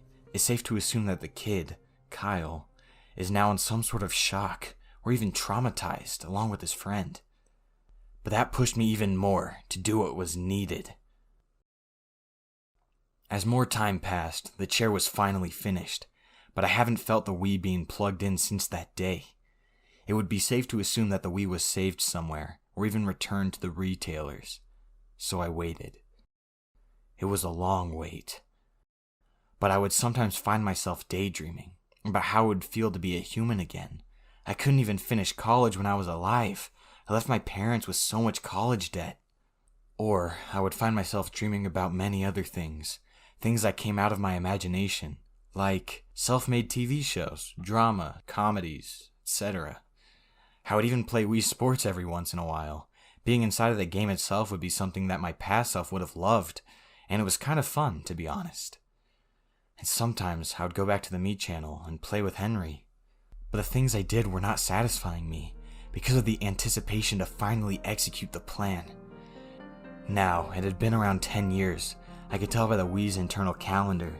I was taking a nap, sitting beside the electric chair, until I suddenly felt the Wii being plugged in. I instantly woke up. I didn't hear the kid. I heard a female voice.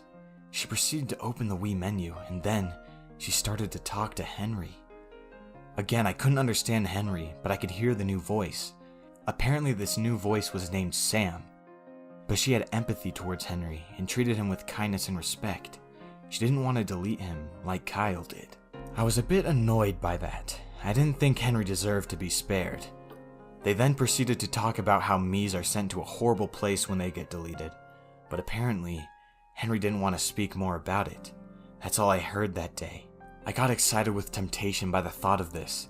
I could finally execute my plan, but I would have to wait for the perfect moment to arrive. It would likely have to wait a couple more days, I thought, and so I started to wait. Until 2 days later, I was sitting on the electric chair and I was puzzled, quite bored. It felt too quiet, until I suddenly heard Henry talking to Sam. I realized since I could hear Henry, it meant he was most likely in the hallway for some reason, since I couldn't hear him when he was on the me channel.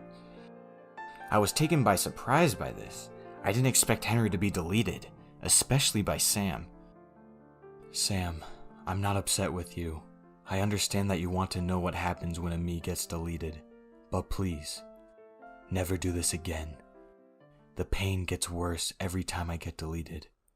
I'll meet you in the me channel, Henry explained with a weak voice. I knew that this would be the perfect moment to finally reveal myself to Sam. I saw Henry going back to the me channel, so I forced the screen to go black, and I started reaching out to Sam. I didn't expect Eteled to be here, I quietly started. Who was that? Sam questioned frightfully. You'll find out soon, I concluded with a tease. Then, I let the console go back to the Wii menu. I wanted to keep myself mysterious in my identity to Sam for a bit longer. I didn't want to do everything at once, so I'll just have to keep it smart and inexplicable for a couple of days, just to make it perfect. But, the next day while I was listening outside the Wii, something got my attention. I heard Sam talking to someone over the phone. But that someone surprised me. It was Kyle. Kyle? There was no way. The kid that Henry traumatized all those years ago? It wasn't possible. But anyways, Kyle introduced himself as someone who used to own this same Wii and accidentally donated his Wii to a Value Village thrift store. Then he started talking about how he was contacting Sam to destroy the Wii, to deal with Eteled. It seemed Kyle had some similar intentions to mine. We both didn't like Henry one bit. I smiled at this. Knowing that someone also wanted Henry to be punished made me happy. But then, Sam declined the offer from Kyle. I was expecting that. Then, they had a little argument. No! Eteled isn't some cold-hearted murderer! Sam yelled. Well, he chopped off my me's legs and head, Kyle shouted. He grew up in a bad environment! And how do you know? Eteled told me! Then, they went silent. What Sam said shocked me. He grew up in a bad environment? How selfish. I was alienated by society, labeled with a bullshit mental condition, and punished for it. But that didn't make me a cold-hearted murderer, like Henry. I was the opposite, really. I was finally contributing something good to society, and Henry had to take it away from me. How insensitive, I thought. After that, I felt Henry turned on the Wii himself, and Sam started affirming to Henry that she was not going to let Kyle do anything. Damn it, I thought. But I was given the perfect motive. After their little conversation ended, I made the screen turn to black, and I started speaking to Sam once again. Oh, I wish Eteled was deleted. I miss doing all that stuff I did to him. Who are you? Sam screamed at me. Someone that needs to complete a procedure that had been postponed again and again, I affirmed. What do you mean? Sam asked. Electricity can cure a lot of things, especially when the shocks go right to the head, I affirmed. What do you mean? She demanded one more time. Henry wasn't the only one to become a me, I concluded. Not wanting to reveal more, I shut off the console. After that, I heard Sam go to bed. I chuckled. I knew the plan would be perfect. I started making preparations. I proceeded to delete all the axe files from the Wii, including all other weapons, in case Henry was to use them to defend himself from me. Then, the next day, I was just done with the preparations, but something that happened surprised me. I heard Sam calling Kyle again, but this time, Sam invited Kyle over, because Sam wanted to know how Henry would react to Kyle. But Sam made sure Kyle doesn't bring up anything, to make sure he doesn't destroy the Wii.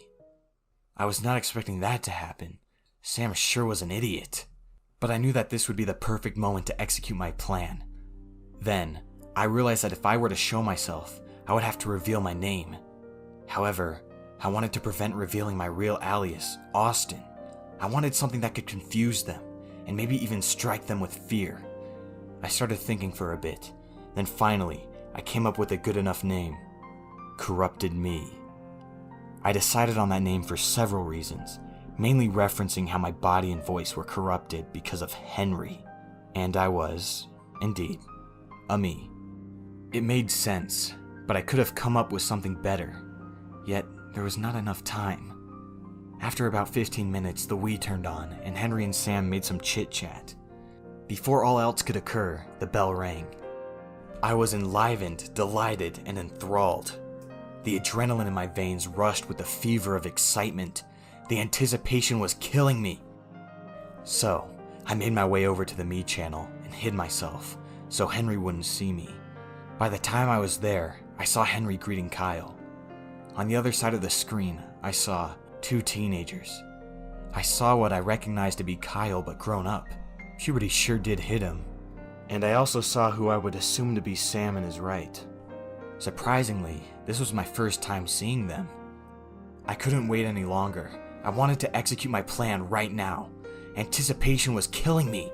I have been waiting 10 years to do this, but I had to wait for the conversation to be over. Then, they started talking about what Kyle remembers about Eteled. Well, I remember deleting you because I didn't want you on my Me channel. And I also remember you violently murdering my Me, Kyle explained. So you're saying I'm a murderer? Maybe, Kyle replied. Yes, I silently mumbled, with agreement with Kyle. Then, Henry started shouting at Kyle, because Kyle didn't learn the lesson to not delete me's. What utter bullshit. But I was about to delete Henry for the final time. When their little discussion was over, anticipation took over me, and I made the screen go to static. It was finally time. I took the camera over to the hallway and put it under one of the light sources. I wanted them to see me. Then, when I was ready, I started speaking. Oh, hello, Sam. Did I interrupt Eteled's little meltdown? I teased. Sam looked at Kyle and asked, Do you know who that voice is? Kyle, being confused, said, No, I have no idea. I never heard that voice before.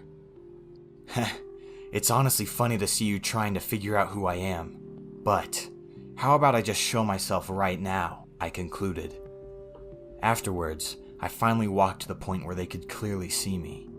I smiled and revealed myself. I am the corrupted me. They looked at me for a second, and I saw some relief in Sam's face. She was happy that the mystery was finally out. Finally, I made the screen go to static again and took them back to the Me channel. And I made the Me channel dark to strike fear in Henry and them. If I wanted to execute my plan, I needed Henry to be deleted first, because the chair was over at the hallway. So, I had to do it myself. I made my way to the Me channel. I stealthily moved up behind Henry and covered his mouth with my hands. Then, I started dragging him over to the delete button. Ready for some therapy, buddy? I said while dragging him. Henry was struggling for his life while I was dragging him, kicking and struggling, but he couldn't say anything since I had my hand covering his mouth. We finally arrived at the delete icon, and Eteled freed his mouth from my hand. Let me go, you son of a motherless goat! He shouted. For all the curses in the world, why did he have to say something so stupid? Damn, I was expecting him to say something better. But what could I expect from someone like Henry? I covered his mouth again. You shut the hell up and deal with the upcoming pain, you understand? I hope you know the pain that you're about to experience will be more than you've ever endured. 650 volts you're getting, my friend. 650 volts! Actually, I didn't know exactly how much electricity he was getting, but I knew that the Wii's power supply could draw enough electricity to be effective for Henry. I just came up with that number to intimidate Henry. I wanted to see him beg for his life. I saw over at the screen, and both of them had fearful, terrified expressions on their faces. Sam was obviously fearing for Henry's wellness. Good, I concluded. When I finally deleted Eteled, I made my way over to the electric chair room, while also leading the screen over there. But while I was doing it, I felt the Wii get disconnected. Did Kyle take it? I wondered. But I knew that Sam would most likely get it back, so I continued strapping Henry to the chair while he fought for his dear little me life. But we heard Kyle running with the Wii. He was most likely taking it somewhere. Then I felt Sam taking it from Kyle, and she ran. I looked at Henry and said, Looks like Sam is stronger than we thought, right, Henry? Well, she being so nice to you is going to be her downfall, I concluded. What is it that you want? Why can't you get over all this? It's been 10 years or even longer. Why won't you give up on all this nonsense? Henry questioned with concern. I looked at him for a solid second, and then I hesitantly responded. I will never accept how things happened. I'm done being manipulated by this world. And we can't go back to how it was before. But I will make my last living moments the most enjoyable they could ever be. Henry, after acknowledging my response, looked at me and looked away. He suddenly had an expression of regret in his face. Maybe he was finally regretting what he did to me, but it was too late. Well, we now just gotta wait a bit so I can finally put you where you belong, Henry, I said while putting on the headset to his head and taping his mouth shut. Then, after our little conversation, we finally felt the Wii being plugged back in. I forced the Wii menu to turn back on, and I saw Sam looking at us with worry. Finally, I walked over to the electrical box beside the chair and cranked the dial. Henry then finally got severely electrocuted. I could hear his mumbles of pain while that happened. He was finally getting what he deserved. I couldn't be happier. The therapy was coming along nicely. I saw him shaking in pain, with tears rolling down his face. After a couple of seconds, I stopped it. I knew by doing this, Henry would forget many details of his life, including stuff about this Wii. When the procedure was done, I looked at Sam and said, "Well, it looks like Eteled can't just teleport back to the Me channel anymore. Boo-hoo," I said smugly. "I wonder why." "Oh wait, it's because the electricity made him forget how. The electricity is very good at doing that. It cured Eteled of that knowledge. But now, I must cure him of himself." I reached my hand over to the dial, and Sam screamed, "Let him go!" I obviously was not going to do that. After that, I saw Kyle entering the room with a bloody nose. "Sam, I just don't want Eteled to do any more harm," Kyle told her. "You mean you don't want the corrupted me to do any more harm?" she replied quietly as she looked back at the TV. Then, without saying a word, I proceeded to crank the dial once more. Henry got severely electrocuted again, but this time it was even stronger. He was shaking even more. I could tell he was in extreme pain. It brings satisfaction to my eyes. I could finally see Henry suffer for what he has done. After a couple of seconds, I stopped the machine. While keeping my composure, I exclaimed, "Well, I guess the procedure is over," I said. Just one more shock. By now, the Wii was doomed to be melted and destroyed by the power supply, bringing more and more power into the Wii. But I just couldn't stop. Punishing Henry is the one and only thing that has truly brought me joy this last 10 years. I simply couldn't stop. This time, I cranked the dial to full, and Henry was shocked badly. He was shaking and crying. I was so happy I could jump. My life could be over right now and I wouldn't have any regrets. Then, Sam turned off the TV. After a couple of minutes, the procedure was finally done. I knew the power supply couldn't handle any more power. Then, Sam and Kyle had a little discussion outside. I even heard some screams of pain from Kyle, but I was too occupied admiring my work. I reached down to Henry and grabbed his chin. "You know, Henry, I have had so much fun with you these last few years. You would feel guilty for what you did to me, but you probably can't even remember what you did," I said. "But I guess this will be our end, since this Wii will melt very soon. Thanks to you." I untied Henry, but he was barely conscious. I sent him to the Me channel, and I followed soon after. I saw Henry.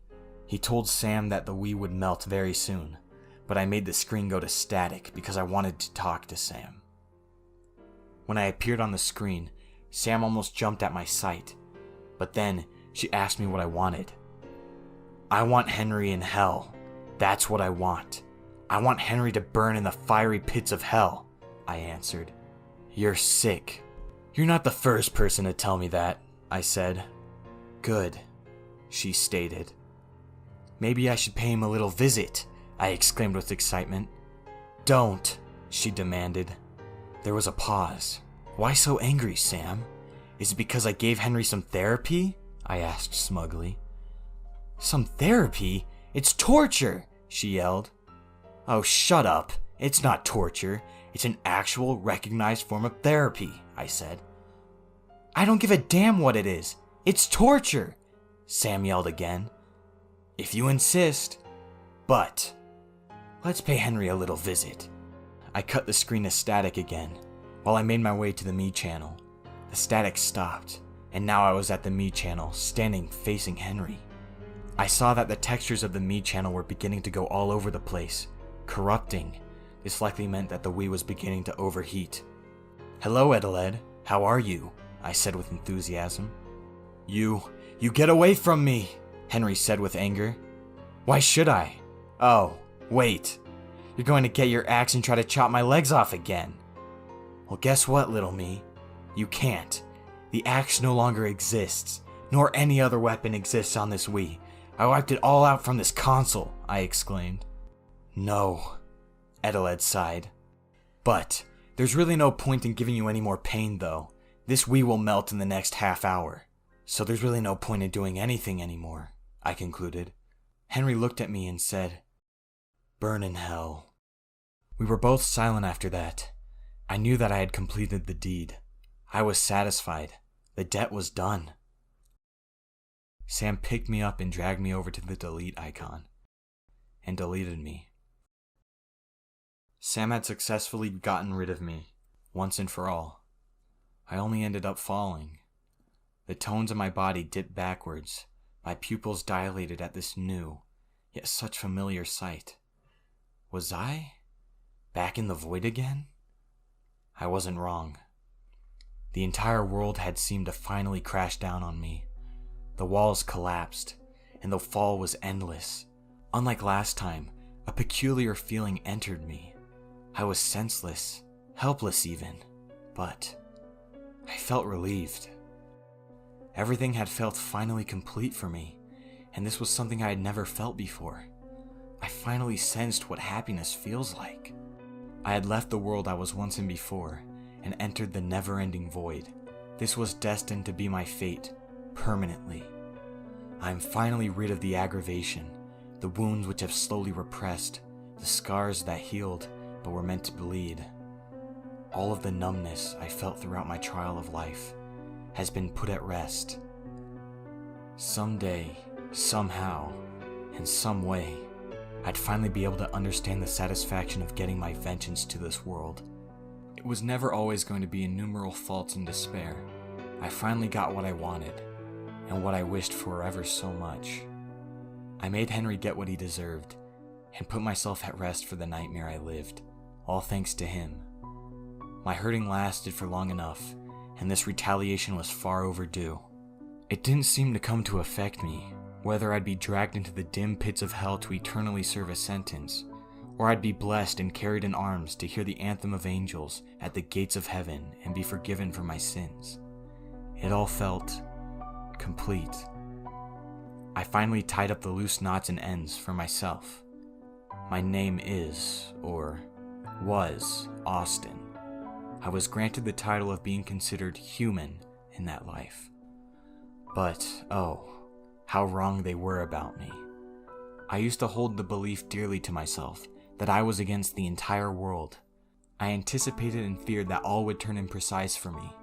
I never thought that I'd be able to feel something that could bring me content, relief, and happiness through that life. And yet again, I surprised myself. Or rather, the world can surprise me. I finally got to hold the emotions I've lingered for, desired for, begged and pleaded for throughout my entire life. Reprisal and recrimination for those who wronged me before finally came. I felt okay. I felt happiness. I finally found out what it felt like, knowing that I was able to make things right, and make those who were against me agonize in their wounds for it. This was my life, as Austin. This is the end of the road for me. And I got the ending I always wanted, to feel happy.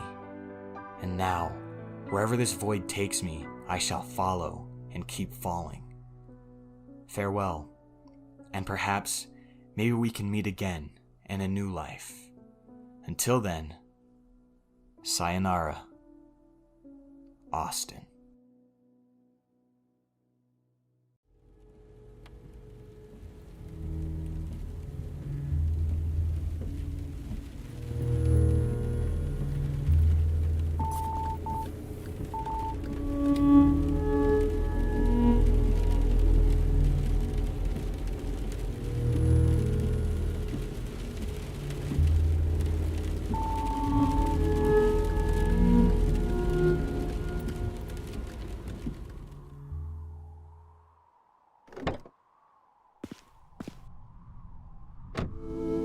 Hey, Dad? Why'd you take me here? Aren't you usually the only one that comes here? Yes. I thought you were old enough, and I should bring you along so that you might continue the tradition. Just going to leave behind a gift for an old family member, son. That's all.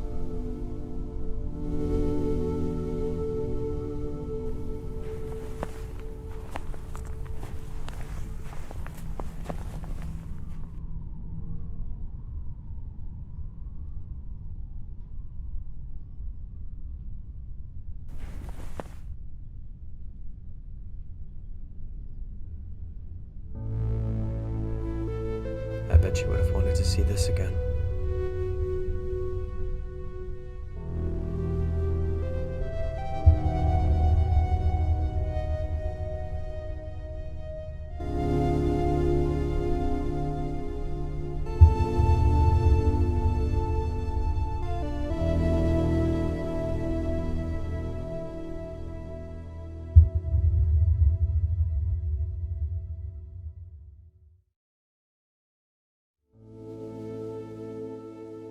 Yada Austin, yada yada yada. Yada yada yada Austin, yada yada yada.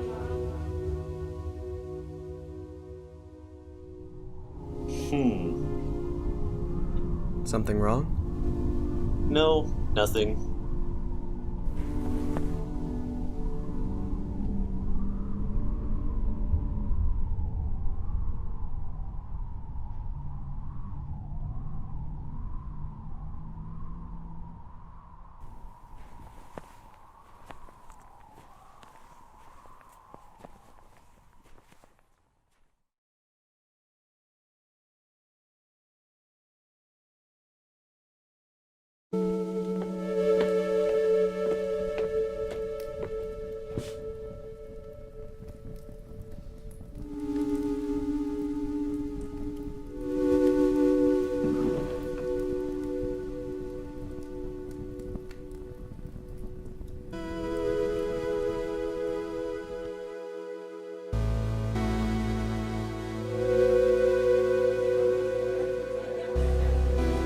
Hey, John.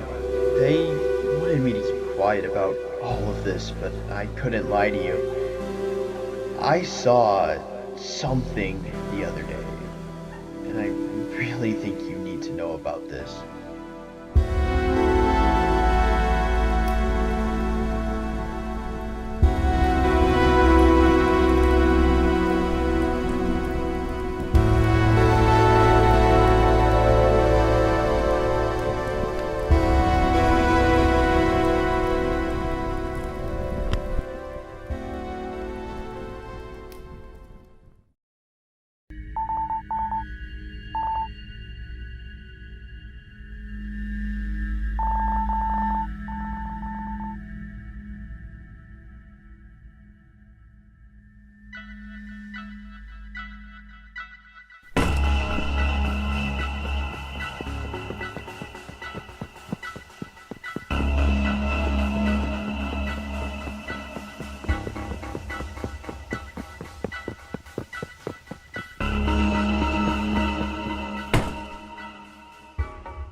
Gotta get to Todd. Gotta get to Todd. It'll be okay. Just tell... Henry? Oh, hey Mike. What's the big rush? Nothing really. Just heading home. I thought your shift didn't end until 5. I feel sick. With what exactly? Oh well, just a headache, feeling a little bit nauseous. You know how the weather has been getting lately, right? Right. Did you at least grab some of the pills from the counter? That might help you later on. Mm-hmm. Did just that. Well, alright then. I'll let Todd know you left. See you tomorrow, I guess? Yeah, tomorrow. Thanks. Bye.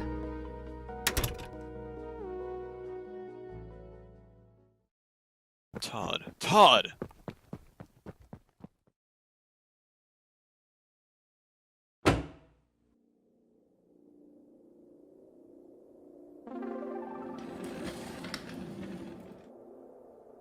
Ah, Mike. Thank goodness you showed up. I need you for a brief moment. Take a seat. Yeah, boss?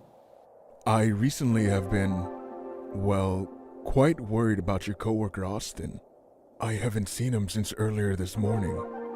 Is everything all right? Austin. Mr. Sanders. Yeah, about him. I think something really bad happened. I have a suspicion. In case you've forgotten, I've got full access to the security system.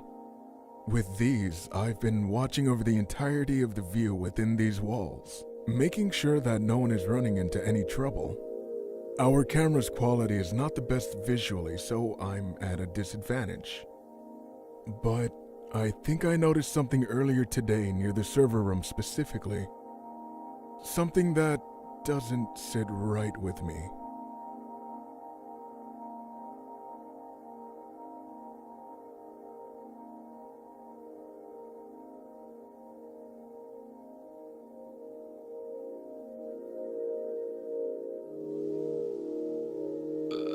Todd, there's something that I should really...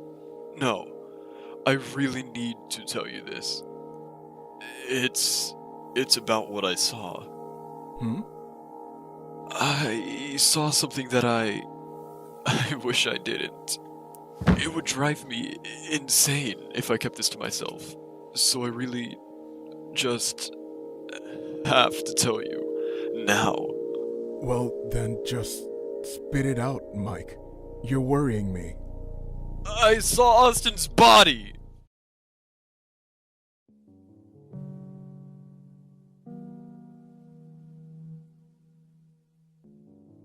There isn't a need to fret, Mike. I know the situation has been dreading the both of us equally. I don't even think I have the words to describe any of this correctly. You aren't in trouble. Because I know that you wouldn't tell anyone about what you saw, right? Wait, what are you talking about? You know exactly what I mean.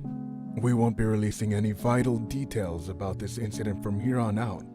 Is that correct, Mike? Oh, well, of course not. I would never let out something so severe like this to anyone. Besides, what I saw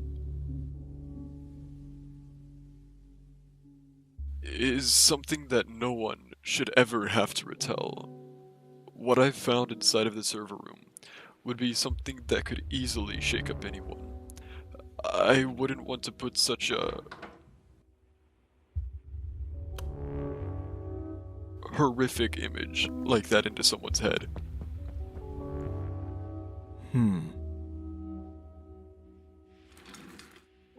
Is that so? Because I do not think that you understand why we are trying to prevent anyone from finding out about what you saw. Huh? What are you implying, sir? You still won't catch on, huh?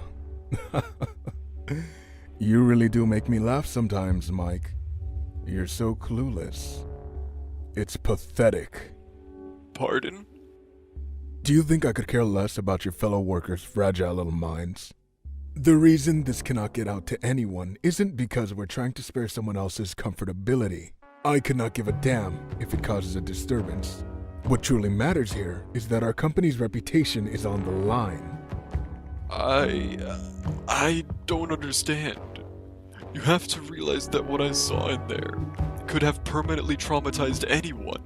And I even think it's starting to get to my head a bit here, sir. I don't want any of my friends to get hurt. Who knows? Someone in here could be potentially the one that can... God. As if you couldn't get any more dense. Listen up. If you tell anyone what you saw in that room, our company is done for! After all these decades, all of our hard work, it would all go to waste. We have built a legacy for ourselves, and god damn it, we could strike it rich with our next title. If the word gets out to anyone else, someone could rat us out and our name will be slandered. Nintendo is on the line here, Mike. And with your little sob story, it can cause damage to us. Permanent damage! You would be the sole reason that every single one of our jobs, our work, our efforts, and years of trying to set something ourselves falls to absolutely nothing. Without our company, all of us here would mean nothing in society. We all would not have any left worth to us if what we worked so hard for was taken from us. Everything that we lived up for would have been ruined for us, and it would be all because of you. Your fault and your fault alone. Do you want that? And while I am at it, do you think Austin would have wanted this? No, he wouldn't have. I wouldn't have either, Todd. Good. You're a fast listener, kid. I knew I could depend on you. You can always rely on me, boss. I won't tell a soul about this incident from here on out. Excellent. Well, now that that's over, I have to warn you in advance. The police are arriving here shortly for an investigation around the scene, and they would like to speak to as many people as possible, including you. You know what this means, correct? Yes, sir. I'll keep quiet. Good. I'm trusting you on this. With my life, Mike. Don't fail me. I wouldn't want that for the world, boss. And I knew I couldn't doubt you.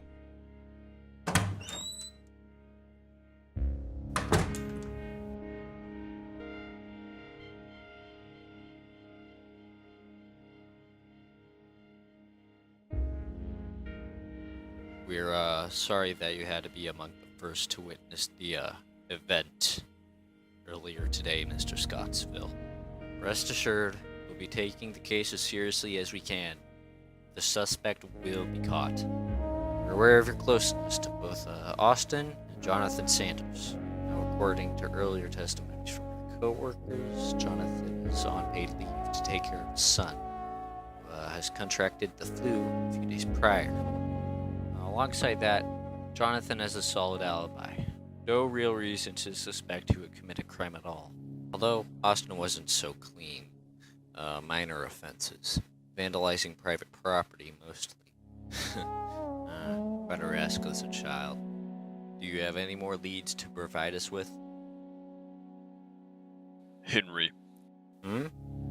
Henry Morris, Assistant Operating System Programmer on the Revolution, the Wii. The general consensus in the office is that he's the main suspect. He's interesting, putting it kindly, but I don't see him as the kind of person to just commit a murder out of nowhere, especially one like that. Did Morris have any relationships with the victim or his family? I've never seen them together in the same room. Well, so far, witness testimony is the only evidence we have. The murder was clean, no weapon left behind, no fingerprints or hairs. They're professional. Must be well trained too.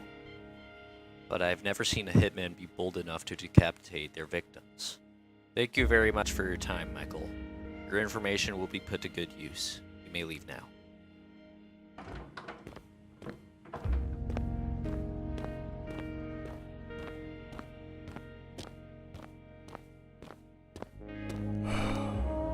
I have a feeling I know what you're gonna ask.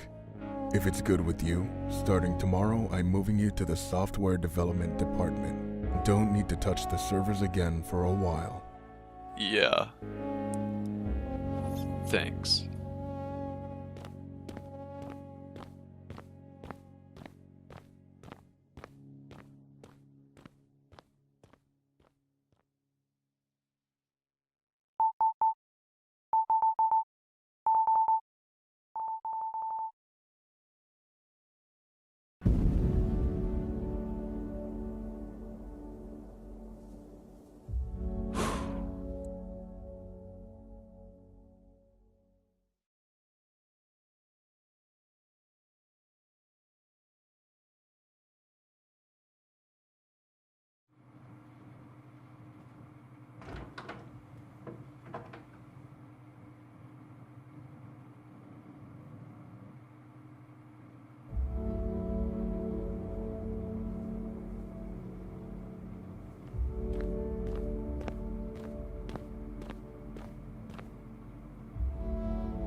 Mike? Follow me for a second. I need to show you something. Something really, really important. It'll all make sense later, I promise you. Okay.